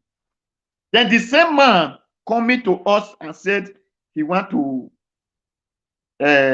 fight insecurity. If Nigeria are not sleeping, they will still understand that just the way Buhari said is going to continue as Abacha. Likely Tinubu said is going to continue the work of Buhari. And he said he want to put his leg in Buhari's shoe. So a man that want to put leg on another person's shoe and the person that his leg is not good, I believe such a man cannot be even uttered as to near vice president, to even become advisor, not to talk of the president. Because we all know that since when Buhari come, he did not train for Nigeria, for the whole Nigeria. He carried Nigeria money and tied train way to Niger. Now he could not pay Nigeria student lecturers. Then he now took the money and give to Niger. Then the man who can pay for him vividly said he want to come and be our president. Please, Nigeria, open your eye, open your ears and listen to us. That Tinubu was the one that give you people Buhari, and he said he want to start from where Buhari stopped. So if you want your debt to continue, your suffering to continue, that they will borrow your money and give to another country, they will tell you, instead of them giving you road or giving you railway, they will carry it to another country. So they will not be calling it infrastructure, that they are making infrastructure. Then you could no longer go to farm. It will bring all their gang and terrorist group to drive your mother, to drive you from the road, to drive your mother from the farm, to drive people from the market, to kill people in the churches. Then if you are willing, then you can go and vote for Tinubu, because he want to stop. He want to start from where Buhari stopped. So it's continuous for them at the same party. So that is for Tinubu, who want to tackle security, because he brought in security for you. He cannot tackle it. Then for Okowa, hello. Mr. Okudaya, I can hear you. Yes. For Okowa, although I'm be hearing it from people, I must say alleged, I don't really know if it is not alleged, that he was talking of our chairman, able governor, and president 2023 to be, that he doesn't have experience to lead the country, that the experience he has is just more. Yes. Peter Obi doesn't have experience to lead the country. Listen, you people should listen very well, according to Ifeanyi Okowa, which is our brother. You know, Peter Obi doesn't have that kind of experience that Okowa has. That he gathered people together and said, the next coming president of Nigeria is going to come from our side. Then the same person who gathered people together has to vote against the person that comes from his side. So Peter Obi doesn't have that kind of experience. So Peter Obi doesn't have that kind of experience to take, after he has betrayed his brother, to take his state money to go and give to those people that he said, we are the one to produce president. Then after he sacked his brother out of president, he will now still use the same money to give to those people so that they might put him as vice president. Peter Obi doesn't have that kind of experience. The experience Peter Obi have is that if he said, our side is to produce president, so anything than that, he will not put hand again. If our side will not produce president, he will not put hand. That is the experience Peter Obi have. The experience Peter Obi have that is cannot bring his state money to go and bribe other people to say, come and nominate me as vice president. Peter Obi doesn't have that experience. So this experience Peter Obi have is, if I say yes, it's yes. If I say no, it's no. Now, Peter Obi doesn't have experience of, as a governor, to see his hospital in his state not working. Peter Obi doesn't have that experience, just like Ifeanyi Okowa, that in Delta State, the hospital in the time of Okowa, hospital is no longer working. Peter Obi doesn't have experience to see school children, primary school children or secondary school children, that the roof of their school will be falling. As a governor, Peter Obi doesn't have such experience. The experience Peter Obi has is to make that school work for those children, so that if rain falls, it will not touch those children. If sun shining, it will not be beating those children in the class. That is the experience Peter Obi have. Like Ifeanyi Okowa, if you go to Delta State, schools are leaking. So Peter Obi doesn't have that experience. So Peter Obi doesn't have the experience of, if you go out of your governor, you become the senator. After the senator, you become the minister. After the minister, you become the vice president. Peter Obi doesn't have such experience because it is only a greedy man that want to occupy all positions. Is Okowa the best in Delta State? He was a senator, he's a governor, other ministers, and now he wants to become vice president. Is there any other capable person in Delta State that can occupy positions? So, greediness, Peter Obi doesn't have the experience of greediness. Peter Obi have experience of, let all of us be living happy together. Peter Obi doesn't have experience of, when they are killing his people, he will say, it doesn't matter since they did not kill me and my wife. So when they are driving people out of farm, or that if outsiders are driving his people out of farm, he will say, as far as my wife is not farming or my children are not going to farm, so it doesn't matter. Peter Obi doesn't have such experience. The experience Peter Obi has is to secure those farms for the people that are farming. Those others who want to drive them out of their farm, Peter Obi have the experience to put those people in prison so that these people can produce food even for Peter Obi to eat and his Peter Obi children, because without farm, there is no food. And without food, nobody survive. So Peter Obi have experience of people to produce so that we can live a life. So this is the kind of experience Peter Obi have. Thank you. Okay. God bless you. Thank you so much, Mr. Okundaye. It's always a pleasure to have you here. Your sense of humor is top notch. Thank you so much for coming again today. I want to say thank you so much to Alexander Gomez. Alexander Gomez, thank you so much. Your pocket will be replenished a million foot. Thank you so much for always supporting Niger Watch. God bless you, Alexander Gomez. You too much. Thank you. Guys, please, if you're here to like and share our broadcast, please like and share this broadcast. This message is not just for you and I.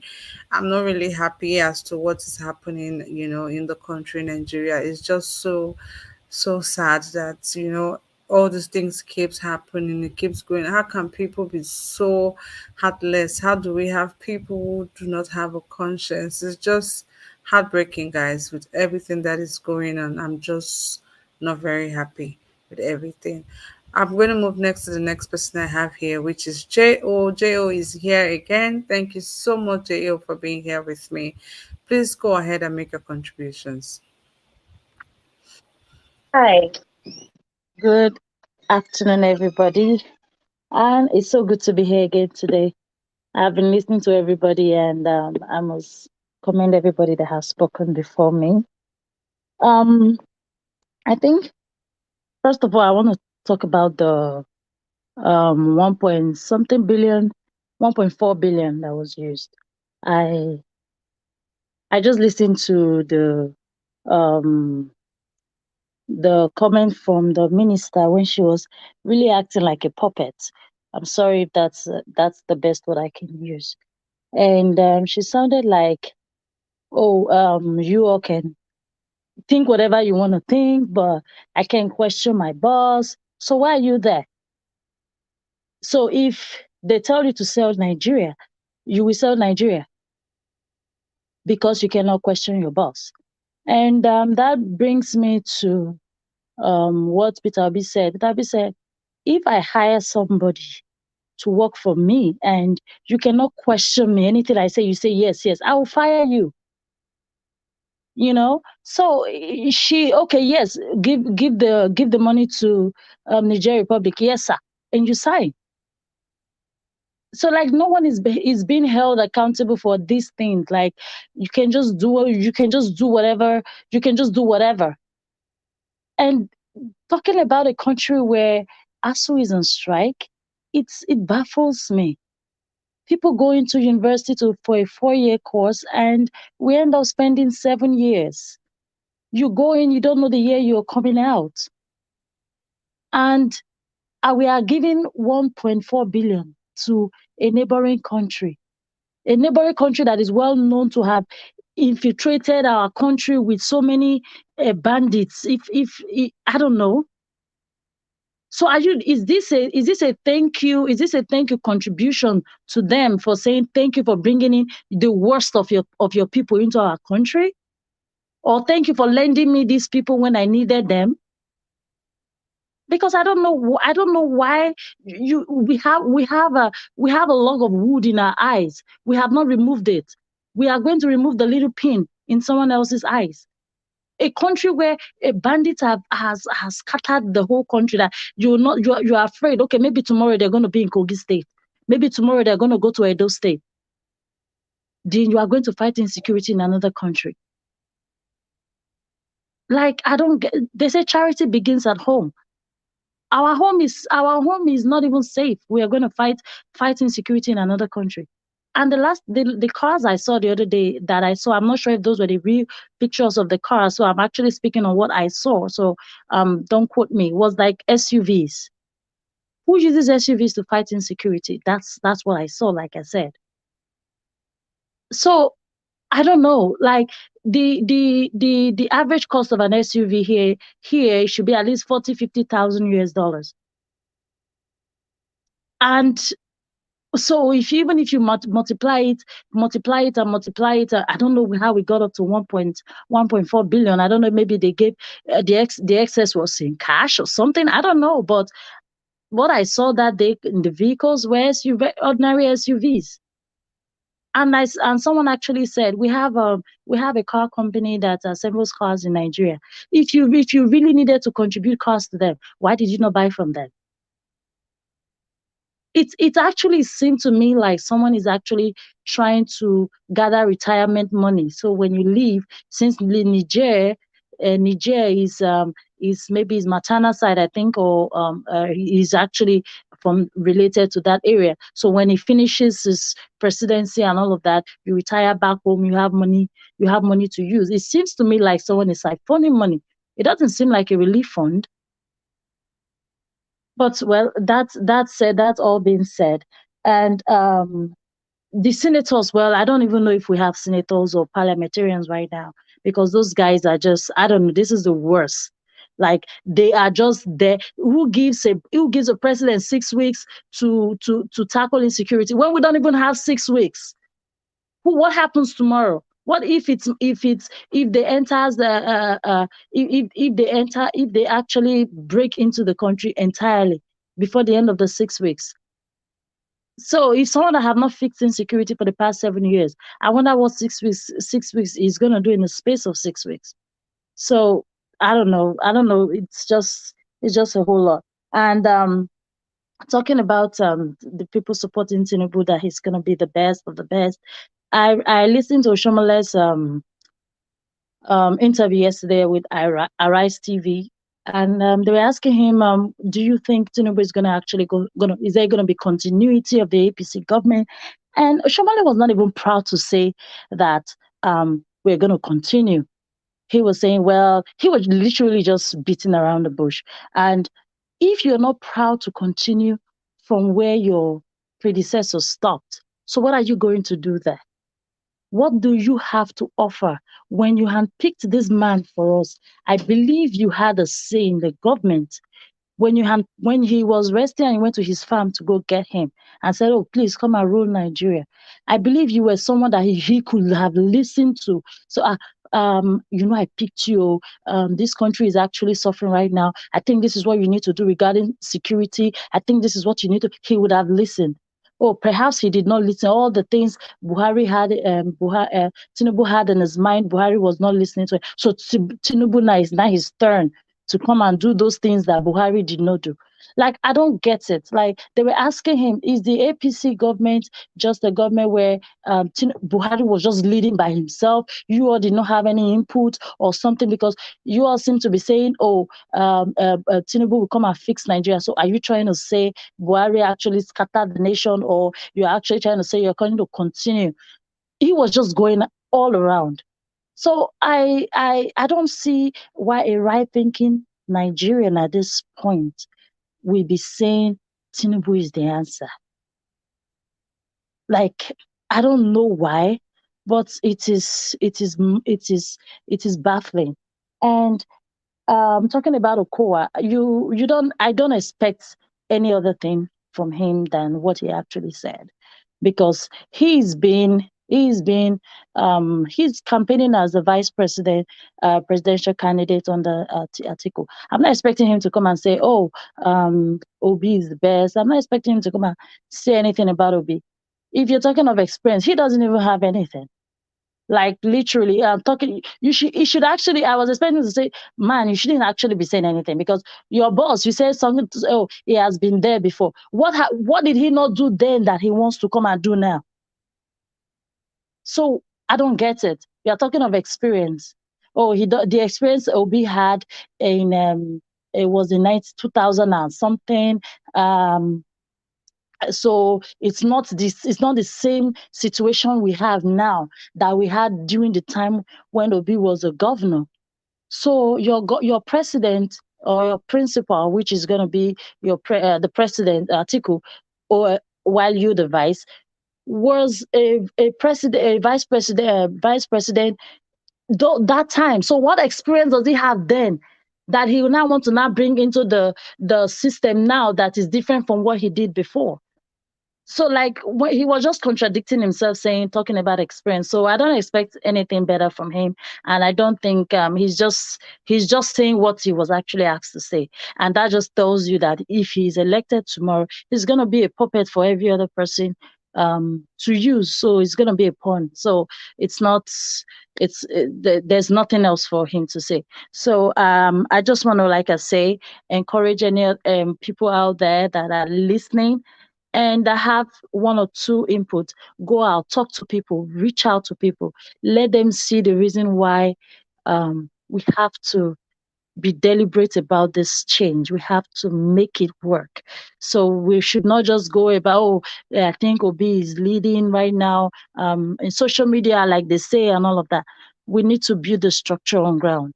If you have spoken to 5 people yesterday, speak to another 5 today. Speak to another 2 tomorrow. Keep going, keep reaching out. Those guys that are going to the market, God bless all of them. Those people talking to the market women, talking to people, God bless you all.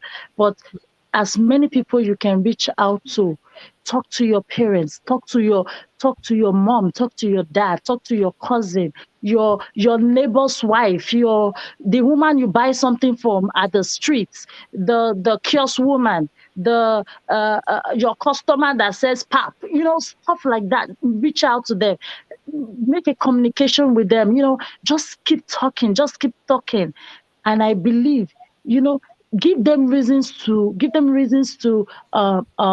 see why this is our only chance. Like, if Nigeria misses it now, it's going to be so hard to regain, So if as many people you can reach out to, even those people abroad, like, you can still reach out. You think, oh, we are here, there's nothing really much we can do. We have a lot to do. Reach out, call your brothers, call sisters, post it on your Facebook page, reach out to as many people you can. WhatsApp, there are a lot of people that have WhatsApp that are not on Facebook.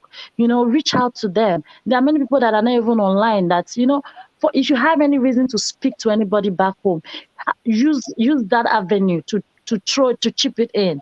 Who are you voting for? What do you think we can do? How do you think you can reach out? And I believe that's what we should be doing right now. And I pray God is going to help all of us. Amen. Amen. Thank you so much, Jo.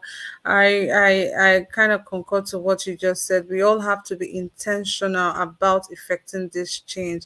Yes, we're trying by coming out here to talk every day and to sensitize people and all that, but we also need to do more than just talking. We have to be intentional about the type of change we want in our country. It's just so heartbreaking. I'm so sorry, guys. My spirit is a bit low today. I'm just very unhappy with everything that is going on. It's just so painful. I wonder how these people sleep at night. I wonder how they sleep knowing fully whether they are causing so much hurt, so much heartbreaks to the citizens of Nigeria. And not to talk about the citizens self, where everybody they fight for will still come out, and the kind of things that they they go even they talk self. It's just you'll just be like, oh my god, what is even going on? What did these people bring?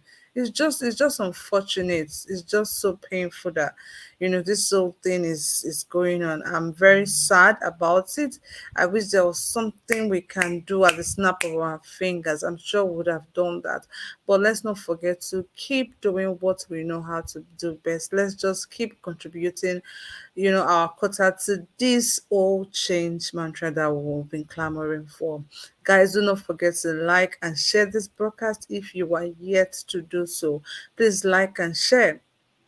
Liking and sharing this broadcast is the only way your wonderful ideas, your wonderful suggestion can be heard by more people. So like and share this broadcast. Thank you very much. God bless you all. I love you. I'm going to go straight to the next person I have here, which is Mr. Goodluck. Mr. Goodluck, good evening to you and thank you for joining me. Good evening, Mara. Mr. Can Goodluck, you hear please me go ahead now? and make your contributions. Yes, I can hear you. All right, I'm just joining right now. I don't know what the discussion has always be about. But one thing I have to say is this: Nigeria, if they are tired of the situation we are in our country, Nigeria, right now, I think they know what to do.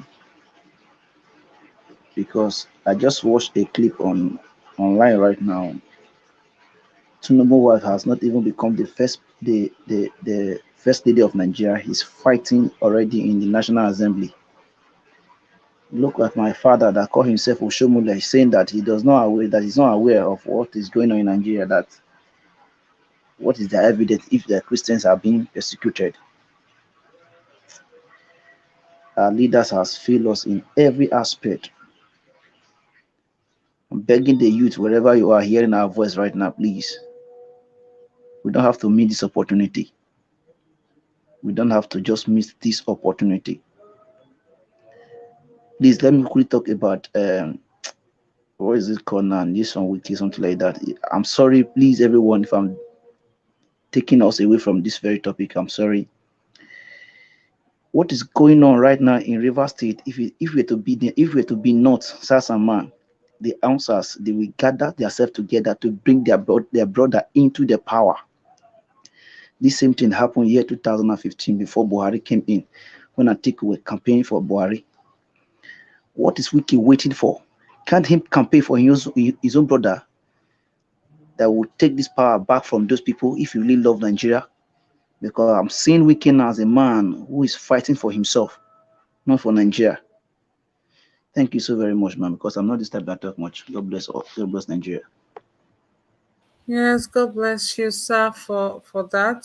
Thank you so much for that very brief contribution right there. I'm gonna go straight to the next person, which is Tony, African DPT. Mr. Tony, please. Yes, I mean, very sad day because we lost one of our ladies here in Germany.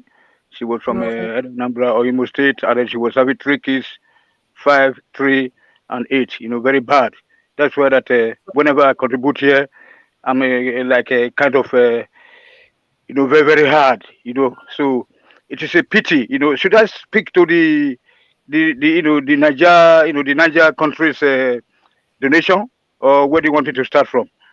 you can start from anywhere, Mr. Tony, Oh yes, please. yes. So okay, they just kind of vindicated me, all my opinions on this platform, on the in other all other platform, all the Nigeria platforms that I'll be appearing.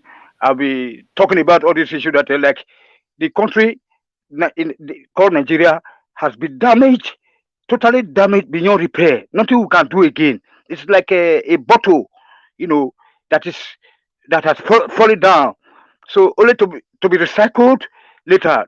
There's no way that so a good person like Peter Obi will come into play, and then will be given a an enabling environment to make the changes that we that we rightfully rightly desire.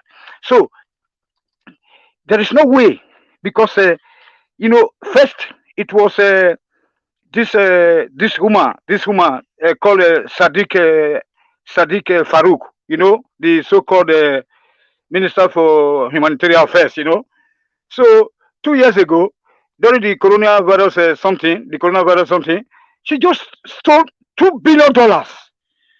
And then when she was asked on what she has done with that money, then she said that yes, I took this money out of our account because I want to take care of the poor people of the north. Then the journalist was asking him or somebody, what about the people of the south? No, people of the south, they already got some family members, abroad. I mean, what the hell is this? How long do we still have to wait and then stand aside and let these people keep on destroying us, and then burying us, below the ground level? I mean, what the hell? Then another one will shock you guys. The Minister for Finance, this guy now, is giving this woman, she's giving money. Look at how she was even, you can't even see the arms because of her beliefs, is that a Minister for Finance?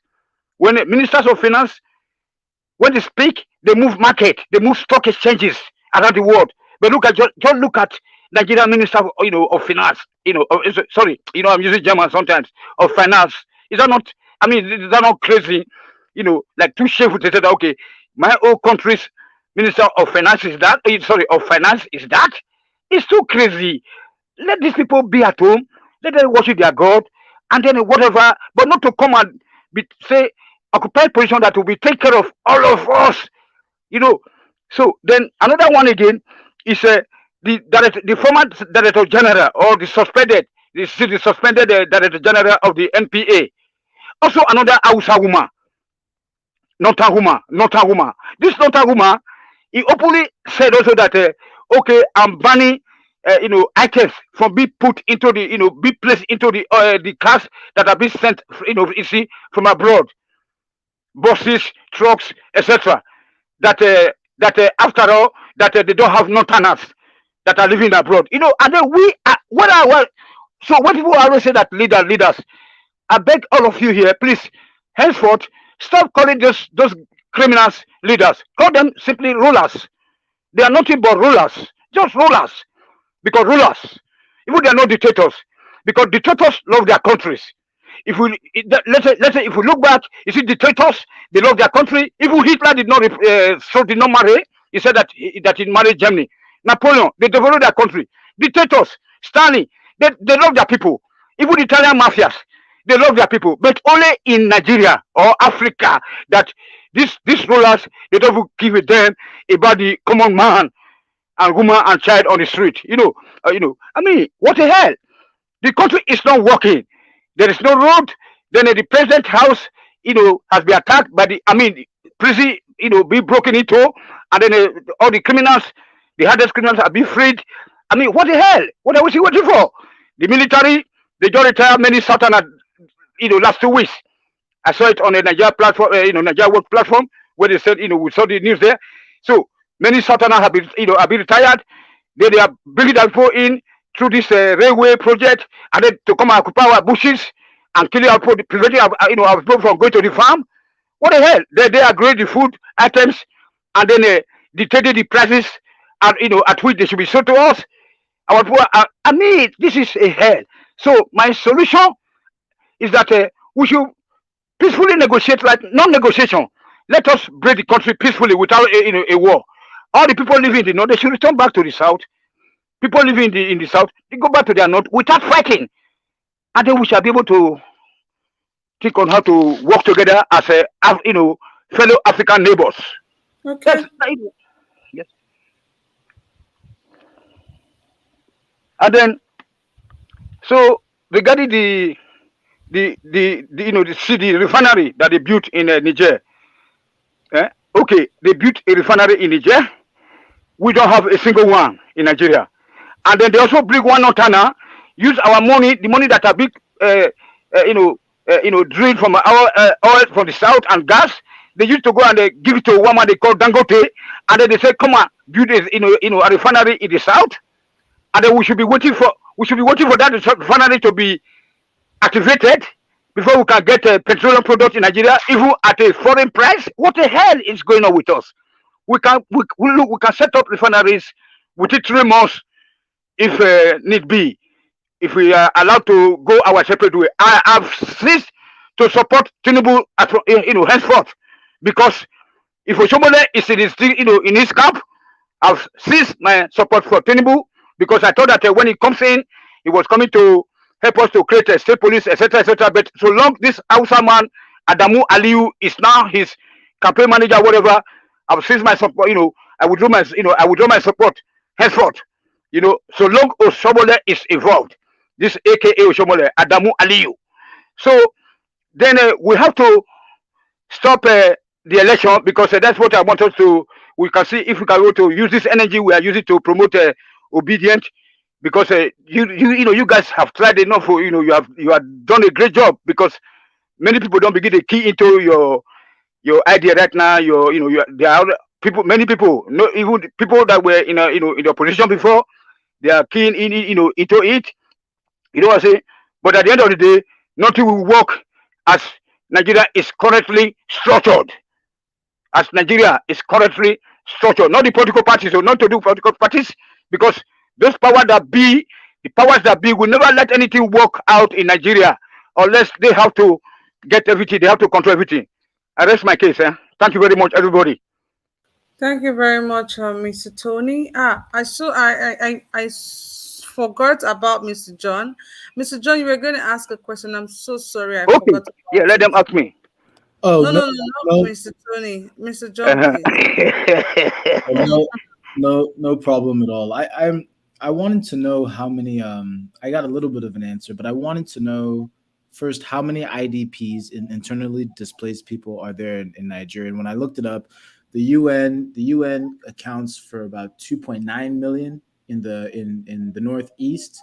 But then in Benue, when you look up the numbers for Benue, it's close to 2 million. So let's just say it's 5 million, but then let's just say some people are hyping it. So let's just say it's 4 million. I've never heard of any money. Maybe there's money.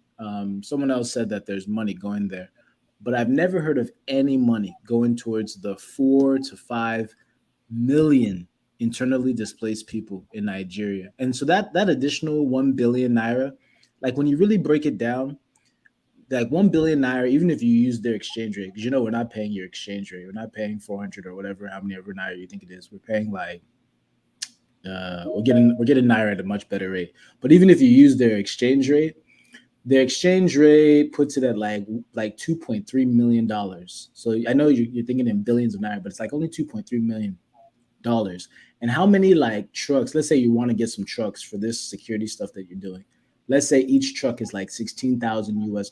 You're only going to get like 140 trucks, and then the number of kilometers, that's the border of the north, that's like 1,300 kilometers.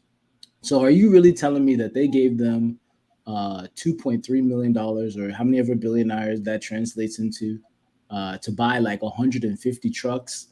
Like, where are they going to get the bullets? Where are they going to get the gasoline? Where are they going to get all of the other stuff necessary to go, the human capital? Where are they going to get all of that stuff? Are we going to continue to lend Niger money? So I don't think it's authentic. I really just don't think it's authentic. And then somebody made a good point, like when they said, "Oh, like it's the president." Was it just the president's decision? Like when that lady was saying that it's just the decision of the president. Well, is it just the decision of the president? And if the president sees that it's fit to go and put a billion, does the president not see the 4 million, 5 million IDP people? Like, babies are being born in IDP camps now. I read an article, hundreds of babies every year. They've been there for years. It's not like they were just in IDP camps for 1 month or 2 months. They've been there for, according to the UN, if you look it up, they've been there for like 8 years plus. So are we saying that they're internally displaced because the place that their indigenous homes are still being over or being ruled by Fulani people? That's why they're internally displaced. Why can't they be internally displaced in their own villages? So they're internally displaced realistically because the Fulani people are still there. And then you send $1 million to Afghanistan. Then you send $1 million because they did that. Then you send another $1 million to Niger for 150 trucks at most. Like, I just think that, like, when people read these news stories, they should actually be more outraged, because it's not just like, oh, calm down, that we're trying to help our neighbors. No, Like the billions and billions on railroad and security we're spending to Niger, like we don't even get up to $100 million worth of trade with Niger. That's what I'm saying. Like it doesn't normally what you would do, you would spend billions and billions of dollars on, let's say, maybe trade with Ghana or trade with somewhere else where it's like, or South Africa, where like there's something that we're going to be getting back and forth. As bad as that sounds, but just to lie and say it's for security, you're going to send them some money when you already. It's just. I wanted to know, does anybody know how much money they're sending to IDP camps? Does anybody Okay. those figures anywhere there? Okay, thank you so much, Mr. John. I think you kind of answered the question, but Mr.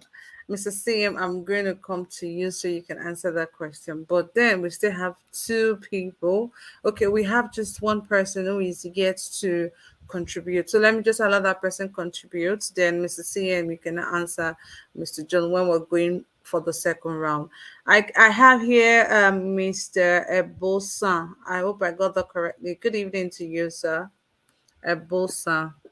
Good evening. You got it. You got it correct. Are you not from Edo State? No, I'm not from Edo State. Thank you so much for joining me today, sir. Please go ahead and make your contributions. Yeah, thank you very much. First of all, before I make any contribution, I want to talk to our Nigerian youth. You see what they are doing to we that are killing ourselves, for them that are out of school is not good. You see the way tweet,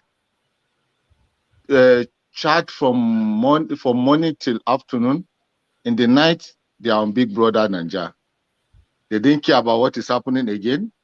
They are just Mr. What I didn't know. Today I just saw something in newspaper or something that they are writing something that condom is missing in the Big Brother Nigeria.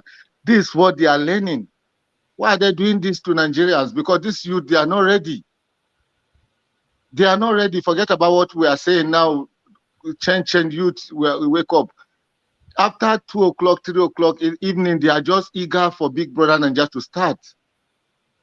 Then they will just go there. They will forget about everything, be looking nonsense, kissing, dancing in Big Brother Nigeria. That's what they are doing. There's nothing they will learn there. So apart of that, let's go back to our politics. You see, as I always said it, Nigerian politics is something that attacking Peter Obi and his vice to mind the way they are granting this interview to all those APC and PDP channel, because all those channels are APC and PDP channel, all of them. Arise News, what they are just nonsense. If you watch the kind of question they ask Atiku, they cannot ask Peter Obi like that. They will be asking Peter Obi hard question just to know his plan. So you have to wake up. You should stop going there and be talking what he have, the plan he have. So we are talking about Okowa. Okowa, that one is, if you just look at him, he have no dignity, have no manners. He just talk anyhow. I didn't even like him from the beginning. Before even then, go to Warri, Delta. What did he do in Delta State? Nothing. So that man is just nonsense. Atiku, I'm not even talking about those people. They are just, we should not forget about them. They are not topic. But when we talk about, let's say Tinubu now, there's one of my brother that is saying that he was even supporting Tinubu before. How can you support Tinubu before? Because of Oshomole come now, you say you don't want to, you drop your support for Tinubu. Tinubu is just a name now. Tinubu is finished. Tinubu is just a name. Bola Tinubu is just a name. Tinubu is gone. Tinubu that you know 10 years ago is not Tinubu of now. It's just a name. They are just packaging Tinubu. Tinubu, if you go and meet Tinubu in his bedroom, you will cry. You cannot sleep with him when he went to his bedroom. He can pee everything on bed. It's not Tinubu that you know. This Tinubu is packaging. They will inject him with this injection they give a horse when he want to run for race. This injection and tablet they give horse. That's the one they used to give Tinubu to just sustain him for a day. Tinubu have gone already. He's just a robot. That name they are calling Asuwaju. I used to be very angry if I hear that name. Asuwaju Bola Ahmed Tinubu. It's just a name. The man in particular is gone or is a robot. So we should start talking about how can somebody say is living in Europe, Germany, America, you'll be still talking about Tinubu. When you are talking now, you cough, and you see that this cough cannot stop. You call ambulance, they will come immediately. Your children are 3 years, they will start school. 1 year, they will start school because you are working. Why are you talking about Tinubu? Tinubu is a history. We should stop talking about those people because you see, we are the one to make. You are saying that Nigeria can be better again. Nigeria can be better again. With Peter Obi, it can be better again. God just give us a last chance to make a choice. If we lose this time, even God in heaven will be angry with Nigeria. And that time, the disaster that will fall in Nigeria, I don't think even the bird and lizard, they will feel it. Because now they are seeing something to eat. When Tinubu or Atiku enter, lizard and bird in the sky, they will not see food to eat. So we are talking about Niger. This Niger, we are buying car to go and give. Niger have 24 hours light. I didn't know, maybe somebody know about this thing. Niger have 24 hours light. They used to take their light. 24 hours light. And in Niger, in the morning, you cannot put on your light on. They have rules and regulations. They have law in Niger. They are better than Nigeria. You cannot put on your light on in the afternoon or in the morning in Niger. They will arrest you. They are far better than us. For Buhari to donate a car to Niger, he has his own point of view. Like one of our sisters said, he's preparing his retirement. Because after his retirement, Nigeria will be hot for him. He has to run to his mother's land. Because Niger, I think that is where he comes from. The origin of Buhari, I think, is from Niger. So he's preparing everything that he will not suffer. So for us now, Minister of Finance coming talking nonsense, she take us for granted, Nigerians, because they know that we are not serious. The youth are not serious. What is happening in National Assembly? Maybe some people did not understand. We want to impeach Buhari. When they see that Labour said they want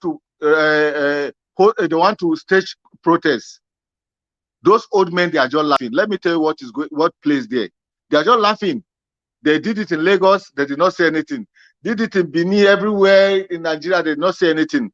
When they know that they are doing it in Abuja and they are coming direct to National Assembly, they did the meeting. If they come, let's just say we want to impeach Buhari, it will change everything. When they just do it, then they just send some people outside. We will impeach Buhari. Buhari will impeach it. Then everybody just cool down. Yes, they want to impeach Buhari. Newspaper carry it. Everybody, they want to impeach Buhari. Then the matter of protest die. Now they are just talking. We'll raise protests. We give it 1 day. They have already win. They have already won already. They know what they are doing. They are playing faster than the youth. The old men, they are playing faster. They know what they are doing. All this they just play it. They know nothing will happen. They say, okay, these people are coming to House of Assembly. Okay, what are we going to do? Then they say, okay, let's just say we want to impeach Buhari. Then everything will just go down. We know Nigeria people. Before you know, NTA will carry it, AIT will carry it, everywhere will carry it. They want to impeach Buhari, then everybody will cool down. That's what they did. Maybe some people did not understand, but me, I know. Because I have the same sense with those military chiefs that are there. I know what they want to do. I know exactly what they are planning. And they just fool Nigerians, and Nigeria follow this thing. Want to impeach Buhari. Buhari will complete his 8 years. And if Nigeria is not careful, he will not hand over because of problem. He will add more 6 months. 6 months if Nigeria is not careful. Because Nigeria, they say when they wake up one day, just Big Brother Nigeria. I was chatting with somebody before Big Brother Nigeria started. I didn't even know that they want to start Big Brother Nigeria that day. They say, oh, please, talk fast. Before 30 minutes, Big Brother Nigeria will start. I said, what is this Big Brother Nigeria you people are dying for? We are here trying to help you people to make sure your life is better. I told them now, okay, write it down. If Buhari or Atiku enter, the problem you face. Don't say he promised us change, but look at what he's doing. God allow you to have a chance now to choose the right person. You know, nobody should complain.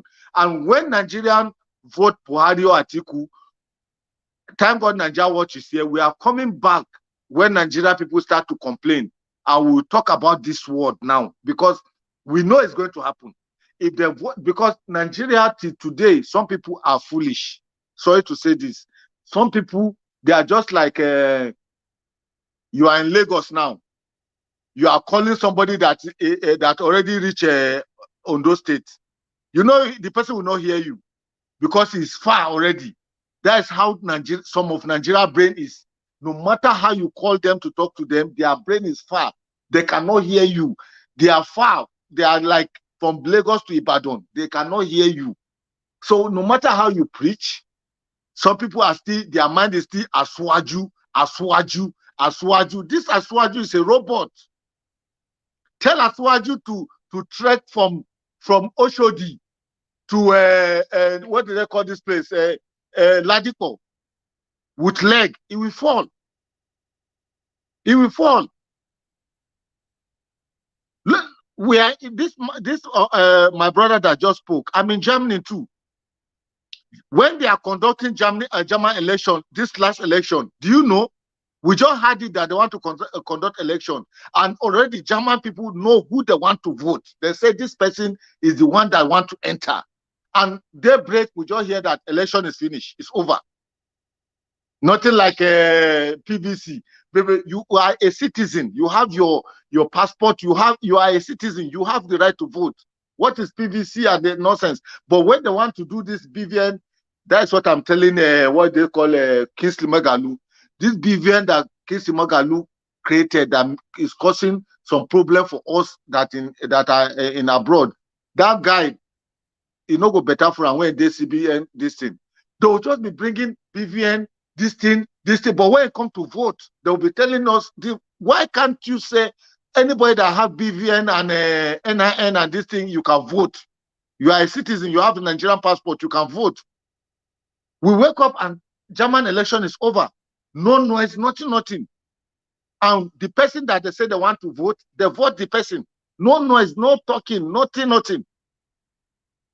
So what I want to end this by saying, this Niger Buhari is helping to buy car. They have more better car than us.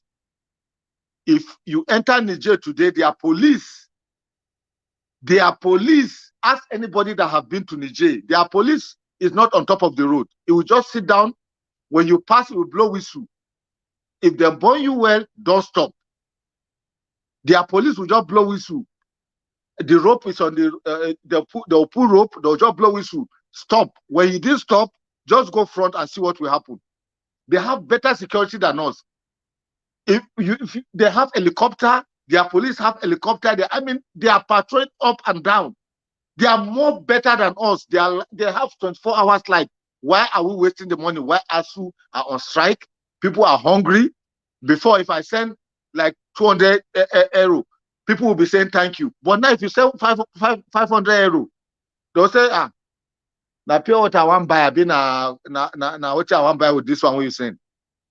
So Buhari have the guts to use our money, 1.something billion. Well, I rest my case. Thank you very much, Mr. Nanjawat. Thank you very much, Mr. Ebosan, for that contribution right there. That's the last person for today. We're going to go on the second round for everybody to make their final submission, right? I just want to quickly say thank you to everyone on the comment section. You guys have been amazing. I see 2NG right there, Mr. 2NG. You came later, but thank you for joining me. Guy Onwalinle, I see you right there. Juno Baseki, I see you. I can see V right there. Thank you so much for joining me today. I appreciate you guys. The Mommy of All, Mommy Diaspora, I see you. Johnson Emmanuel, I see you right there. I see Tonya 161. I see you right there. Thank you so much for always being here with us. We appreciate you all. I can see June Obaseki, thank you. I see Patricia Inofe, Oge Oliha, I see you right there. Thank you so much for always being here. I see the finest of all, Irene Finest. Thank you so much for being here. Mamodu Eugene, I see you right there. Thank you so much for being here. You guys have been amazing. I can see Janet Osawaru. Thank you, Janet. And also thank you, Janet, for the super chat. God bless you. Thank you so much. I see Jacob Obedient, Amechin Defeji, Simon 137. I see you right there, Alexander Gomez. Thank you so much. And also thank you so much for the super sticker today. God bless you. God bless you. God bless you all. I see Daniel, Alex. Thank you so much for being here. I appreciate you. I can see Baba Alogu. Thank you so much, guys. You guys have been amazing. Thank you so much for always taking time out of your busy schedule to be here with us. I see Chinoye right there. Odira Skersman. Odira Skersman. I see you right there. I see Michael. Michael, thank you so much for being here, Jacob Obedience. I see you. I see Don Gaddafi. Thank you so much, Don Gaddafi, for being here. I appreciate you guys. You guys have been amazing. Thank you, thank you, thank you. If I did not call your name, I'm so sorry. It's not intentional. I see Umar Sunday. I see you right there. Thank you so much for being here. I appreciate you guys. Like I said before, guys, if I did not call your name, please don't be offended. It's not intentional. We have a lot of comments, and the comment keeps going up and down. So there's every possibility that I might miss your comment. Joyce A, I see you right there. Joyce, thank you so much for being here. I appreciate you. I can see Divine Christian. Divine Christian, thank you. Frank Ono, I see you right there. Thank you so much for being here. Daniel Brown, I see you right there. Thank you so much for being here. I appreciate you guys. You guys have been wonderful. This has been a wonderful segment. So I'm just going to go straight to the panel, right? The panelists. I'm going to go to, oh God, we have somebody that just joined us, Mr. Lucky. Mr. Lucky, you came late, but I'm going to give you time to also make your contributions. Thank you, Mr. CM, Mr. John, Mr. Let them say, Mr. Okundaye, Madam Rita, Mr. Tony, I see you, Mr. Ebosa, I see you right there. Omeye's Corner was with us earlier. Thank you so much. Mr. Chooks is still with us. Engineer Ken was with us earlier too. Thank you so much. You guys have been amazing. And to my amazing viewers, we cannot spell success without you. Without you, there's no Niger Watch. So thank you guys for your continuous support. God bless you. God bless you. God bless you. Let's join our hands and make Nigeria great again. So I'm going to go straight to Mr. Chooks first to make your 1 minute final submission. Mr. Chooks.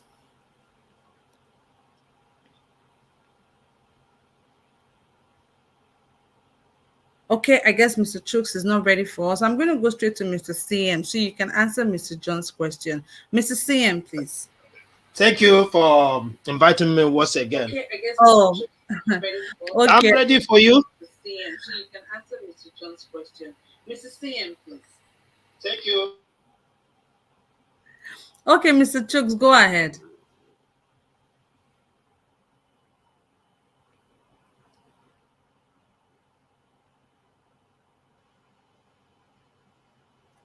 Okay, I don't know. Thank you. I'm sorry for the mix-up. I think my this is delayed. Oh well, I heard what he asked. Okay, I don't know. Thank you. I'm sorry for the mix-up. I think my this is delayed. Oh well, I heard what he asked. Thank you. I'm sorry. I really think Mr. Chooks is having some issues with his device. I'm going to go straight to Mr. CM to answer what Mr. John asked. So, Mr. CM. Okay, I think I remember John asking how much is being given to people in IDP camp. I think that's right, isn't it? I believe that was the question. Well, John, I will answer it this way. Of course, you should not be asked. You should know that there's no statistics in Nigeria. But let me answer it this way. The governor of Benue State complained that the money donated by kind-hearted people and some non-governmental organizations, humanitarian organizations, for the people in IDP, it was lodged into one special account. The federal government gave order that the account should be sealed up so they do not have access to that money. That will tell you how much they are receiving. Thank you. All right, Mr. CM, please make your 1 minute final submission. Okay, yeah. In submission, I think I will have to reiterate the need for, you know, the Nigerian situation. I don't know. I don't really. There's no way. There's no way that whichever way you slice it is. Oh dear. Whichever way, I don't. You can you can't really patch it up. But the thing is that I will manage. I just urge people, do the best you can not to lose hope. That is the only thing. Because the suffering is spiraling out of control. Do the best you can to keep yourself safe wherever you are, and then do not lose hope. Because I believe as long as there is life, there is hope. P2B came for a purpose. There's a purpose why God created P2B, and it could be for a situation like this. Not that he will do magic overnight, but the fact that you wake up to hear that somebody like that is in charge of your country, that will give you the extra mileage you need. That will give you hope. Even if you are farming, you are doing anything, you are in business, you didn't sell today, but if you remember that P2B is there, you will have hope in the sense that all those leakages will first of all be plugged. And then whatever he wants to do, he should be a man in a hurry. He can it will be a marathon, but never a sprint. So as far as I know, people should continue to exercise patience and then be hopeful in the hope that P2B will come in. As per the two old daddies, there is no way for them. Tinubu is like a banana. If you imagine the way banana is bent, that is the way the man is bent. Then Atiku, that one cannot, you can never hear, you don't even know what he's going to do. He's offshore. All he does is just to come and siphon Nigerian money. Meanwhile, their time has passed, so we don't need them. Obi is what the people should look up to. Let him get in with his deputy, and then let's see how fast we could be able to, if we can match, get to 50% of where Ghana is within 2 years. That will be interesting. I mean, the journey of 1,000 miles starts with a step. Thank you. Thank you very much. Thank you, Mr. CM. I'm going to go straight to Mr. Okundaye. Mr. Okundaye, please.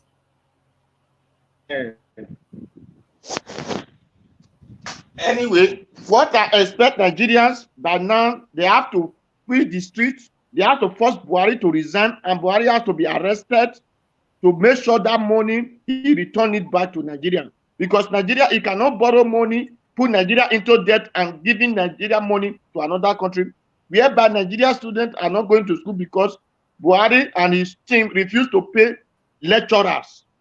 And that money is supposed to use to pay lecturers, he's not giving it to another country. I expect Nigeria to do what Sri Lanka do. But tomorrow, I expect all Nigerians to be in the street, forcing Buhari to resign. And the government should arrest Buhari to die in prison, because since he said he had to die in prison, so that he can die in prison, because you cannot take Nigeria as a rag they used to clean dirty, because that is what he called Nigerians, and that is why he did it to them.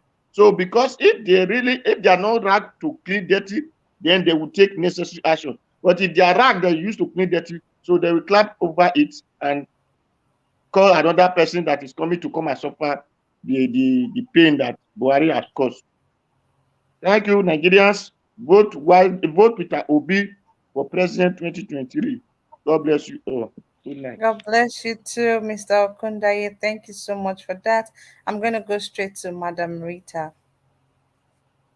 Thank you very much, Kachi. There's one thing I want everyone to understand is I know between the northern and the southern part of Nigeria, we're different, cultural, dressing, everything.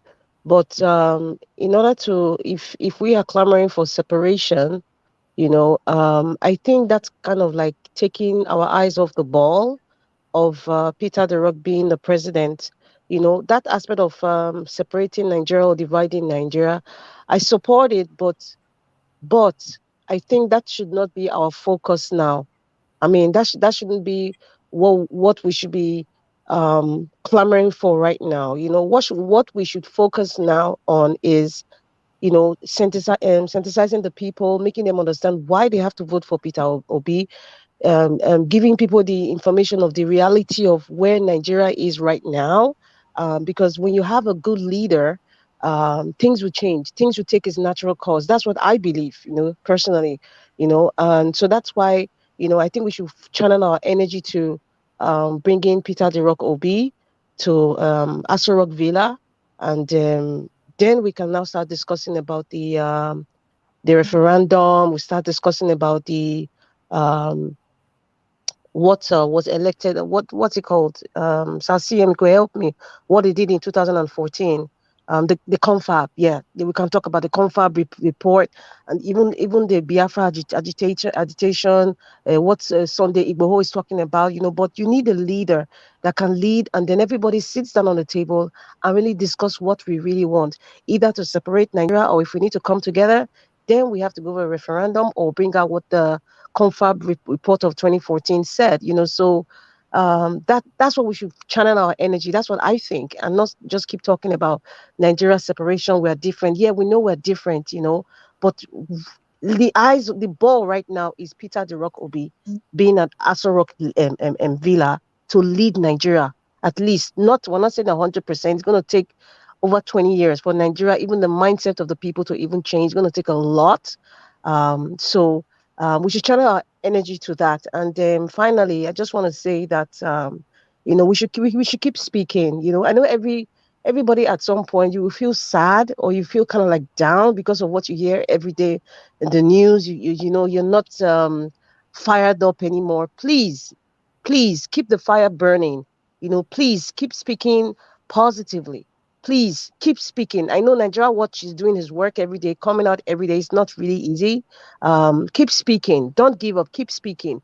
Even if you see the odds are against you, or you hear one or two things, keep speaking. Keep speaking. Just keep speaking the truth, until the people get it. Keep speaking so that people's mindset will change, because a lot of our Nigerians were not angry enough. The people who are watching Big Brother or who are discussing it, they're not angry enough.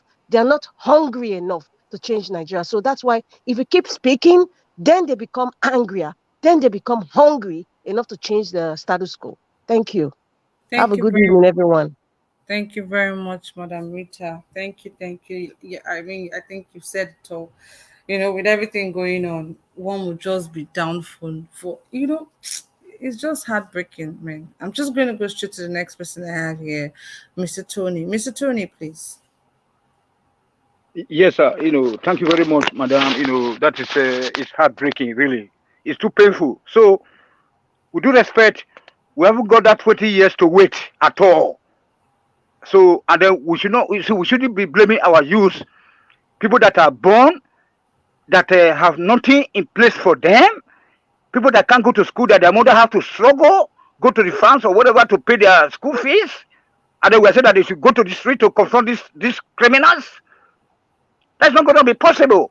We don't have to blame them. If we actually want to do something, I hereby declare I will volunteer 2,000 euros to sponsor at least. We should be going home in batches to go and protest instead of this election of a thing. I'm just volunteer. I just volunteer 2,000 euros so that I can be able to take one person along. Most people that are living in America, you are more richer than us in the in Europe, especially in Germany where we are working for our taxes. But I'm dishing out 2,000 if we can organize a party that can go back home in millions, so that we can go home and protest and smoke those idiots out of those government houses, just to get started. You know what I'm saying? So there's no way the country will be damaged. And secondly, the only thing that I want us to be looking at, I'm very sorry, let me just speak very slowly. You guys, really, do actually, so don't you think that that we haven't got a president? There's no president in Nigeria. The de facto president is Aisha Buhari with Sulu Gambari, and then all those cousins or family members of late Buhari. If we say that Nnamdi Kanu is a nice guy, okay, or if we say he's a bad guy, and then he went to do his GCE, and then he got several credits out of 9, You know what I'm saying? Eh? So is that not a pass mark to believe this guy? So the only thing that can keep Nigeria together, not be conference again. We don't do conference. This person they don't know what is called conference. We have been doing this since 1960. They say they don't want. And I'm going to tell them say this is the way you guys have to go. That in future this situation must keep on. That you guys have to keep this position on. That we either work with the white people, foreigners like you, journalists, than to work with Southerners. So Nnamdi Kanu should be released now, and then they made to be the president without any election, because all what the guy have been preaching about are coming to pass. Everything, 99% are coming to pass. You know, so how long do we still have to stand aside and look and let our people be? Let us go back home. Let's stop blaming the youth. Let us dish out money. I'm giving out 2,000 if we can organize this party in batches. We'll be going home. I know some guys have to work, but I'm a self-employed. I can decide to stay out of work for 1 year, no problem. But many people, you can give out money so that we can be able to take some few people along. Let us go out, face these guys, you know. Then otherwise, we call the country peacefully. We don't need to fight. We just ask our people to come back home, and that's all. Nnamdi Kanu should be released immediately before we can be talking about election. Because talking of election is crazy, because all what this guy have been telling us about is happening. They are killing us. They are coming to kill us. So they are doing this. So they are doing this. They are using our money to build foreign countries. So they are going to take our money to Saudi Arabia or Dubai, and I'm true. So I rest my case. I not taking our time so much. So let us rethink. Let us think about Nnamdi Kanu as one of our prophets. You know, because Awolowo is my number one prophet. You know what I'm saying? Then Nnamdi Kanu is my second prophet. With them in Nahuru, all of them. So, but I want Nnamdi Kanu to be released if Nigeria have to be together. Thank you, everybody. Thank you very much, Mr. Tony. For that, I'm going to go straight to Mr. Ebosan. Mr. Ebosan, please. Good evening. Thank you for bringing me back. Actually, my brother, Nigeria, what you are saying, it will be very difficult for that one now, like stage that kind of protest. You see what happened in NSAS. One thing I want to say, if we want Nigerian to, everywhere should blow up. You see, in NSAS, let me tell you why the thing blew everywhere. It's jealousy. The Nigeria IG send that they should call Naira Marley. Then the Naira Marley should talk to the youth. Maybe somebody now brain will go back to what I'm saying. Nigerian, the spokesman to IG, I believe they call him, he called Naira Marley that they are going to have a discussion. He will talk to the youth that they should calm down, all that kind of thing. Before you know, AY, Nigeria too big for one person to talk to.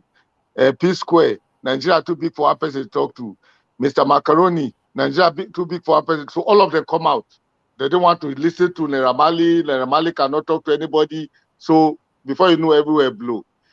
So why I'm saying this is that if Davido and Wizkid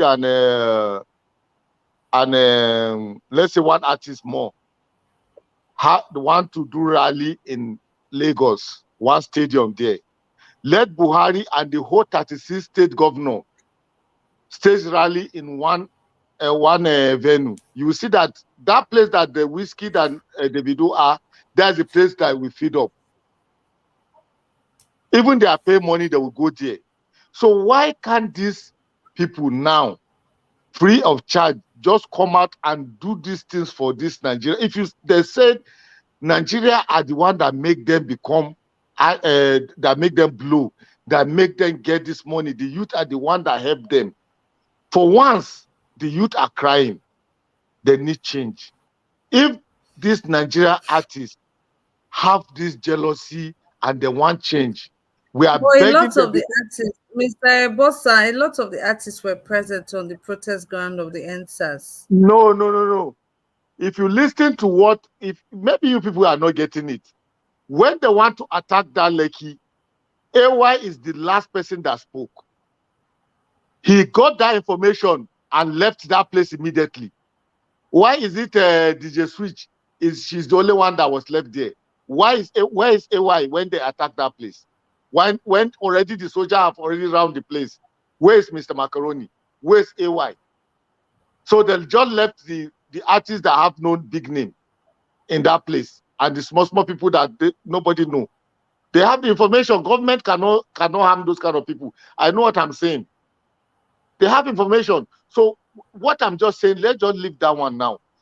The important thing now, let those people just come out now. This one we are saying now. If 2 of those people, 3 of them come out and just say Peter Obi, you see what I'm saying now. I know what I'm saying.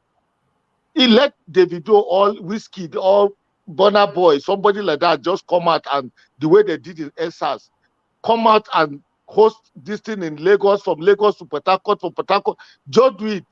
Everywhere now, Nigeria will be Peter Obi. But this one, me and you, we are saying it. Nobody knows. No matter how much we have in our account, nobody knows us. That is the truth. Nigeria, this one, this person, they talk. This one, maybe that person, I know I'm for here. But let Davido talk, or the Whiskey, or anybody. You see what will happen. So we are begging them now to join us, because this thing we are doing now is just like everybody wants change. But Agodai went to Abuja and talk about politicians and insult them, and talk about one senator is there. He insult the senator. But when AY bring him back to that Abuja last month, I think so. If you go back to that, just go back and watch what Agodai said. I don't want to. I'm not supporting any politician. Vote your way. He just started changing word because they are cautioning. AY have talked to him because AY work with politicians. They are the one buying his table. He cannot insult them. He cannot come out and say, "Look, you are coming to this thing where they are doing PVC. Go and get your PVC, but you are not telling people who to vote. Who are you supporting?" At the end now, you see them talking about the YKW is a PDP, support PDP. So let them do their thing. So let me just conclude now and say, we Nigerians, I think we need to calm down and realize that we are not in olden days. When all of us are talking about change, let's keep Big Brother aside. Let's keep my religion aside. Let's focus. And this Peter Obi logo, please, anybody that's printing a T-shirt, cap, if you put Peter Obi picture, try to put their Labour Party logo, because many people don't know it. You can give them the shirt. You can give them the anything you want to give them. They will say, this is Peter Obi. I know him, Peter Obi. But when you ask them, which party? They will say Labour. Then what is that Labour? They will tell you they didn't know. So anybody that want to help and print anything like a cap, T-shirt, and the rest, please try to include this their logo. So this Labour Party logo, you put it there close to Peter Obi, so that anybody that if all Nigeria know about this logo now, it's finished. But when you say Peter Obi, they say Peter Obi. I see one guy sharing shirt in which state, but the shirt only carry Peter Obi picture. He didn't carry this logo. On that day, they will not see this. They will not see Peter Obi face. They will see only this logo. So please, this logo should be the thing that we should be advertising now. Thank you very much. Okay, my sister, please. The first time I'm interjecting for 30 seconds, if you can give me 30 seconds. Okay. Go ahead, Mr. Tony. Yeah, thank you very much, my sister. Thank you very much. They will. So, my brother, I hope you are still online. So long you said that Davido and all other some of our popular artists should be involved or whatever. Then why can't we just form a corporation through Niger Watch that to have that massive rally for the people abroad, because we already know how things work out. So let us start now. If we are to dish out at least 200 euro each, then that's not too much for about 80% of us. Which are you? No, hold on. So that so that we can be able to form a cooperation then, because we No, I need this can come country. to your Hold city. on, hold I on, can hold on, come hold to on, your hold on. I city beg so for that the we can interjection. talk Hold on, back. hold on, hold on, hold on, hold on, hold on. Because the logos or whatever will not work, because these people they have already planned the election. They already know who they are, whom they are going to hand over to. That's what we are saying. Because we have no structure, we have no police system, we have no local government, we have no no governance, we have no administrators, we have no civil servant, we have no nothing, we have no water, we have no. There's no sign of say something is going to run for a Peter Obi or a million Peter Obi to come and perform wonder. So there's no way. So let us look for a way now to take over the country or to take over half of the country. Yoruba and Igbos can work together, no matter how insultive they might be Thank to each other. you. Bye bye. Thank you, Mr. Tony. Thank you, Mr. Ibosa, Mr. CM, Mr. Chooks, Madam Rita, Engineer Ken. Thank you guys so much for being here today on my Yes Corner. Thank you guys. You guys have been amazing. I appreciate you all. Thank you once again, Mr. Alexander Gomez, for your continuous support. Thank you. May God Almighty bless you. You keep doing this for us. God bless you. I do not take your support for granted. To my amazing panelists, you guys, I do not take your support for granted. You guys have been amazing. I keep learning every day from you guys, and you people keep lifting my spirit. God bless you. Una own no go lost. So everybody in the comment section, God bless you guys. God bless you. People will celebrate you. To my amazing viewers, you guys have been amazing. I say it every time, you people have a special place in my heart. May the Almighty continue to bless and guide us all. Amen. Do not forget to like and share this broadcast if you are yet to do so. Like and share. And if you're yet to subscribe, please subscribe to our platform and hit the notification bell so you can always be notified whenever we come on air like this. Don't forget to join us Monday to Thursdays, 5 p.m. Nigerian time for our discussion like this, and every Friday, 6 p.m. Nigerian time for our debate. I would really like to see Mr. Tony for our debate tomorrow, Friday, 6 p.m. Nigerian time, and every Monday to Saturday, 10 a.m. Nigerian time for our newspaper headline reviews. Do not hesitate to join us there too. Thank you so much. Thank you so much. Mr. Tony and Mr. Ebosan, you guys had some amazing ideas. If you would like to drop your phone numbers so we can add you to the WhatsApp group, yeah, you could do that on the private chat. That's if you're not already on our WhatsApp group. Thank you so much. You guys have been amazing. God bless you. God bless you. God bless you.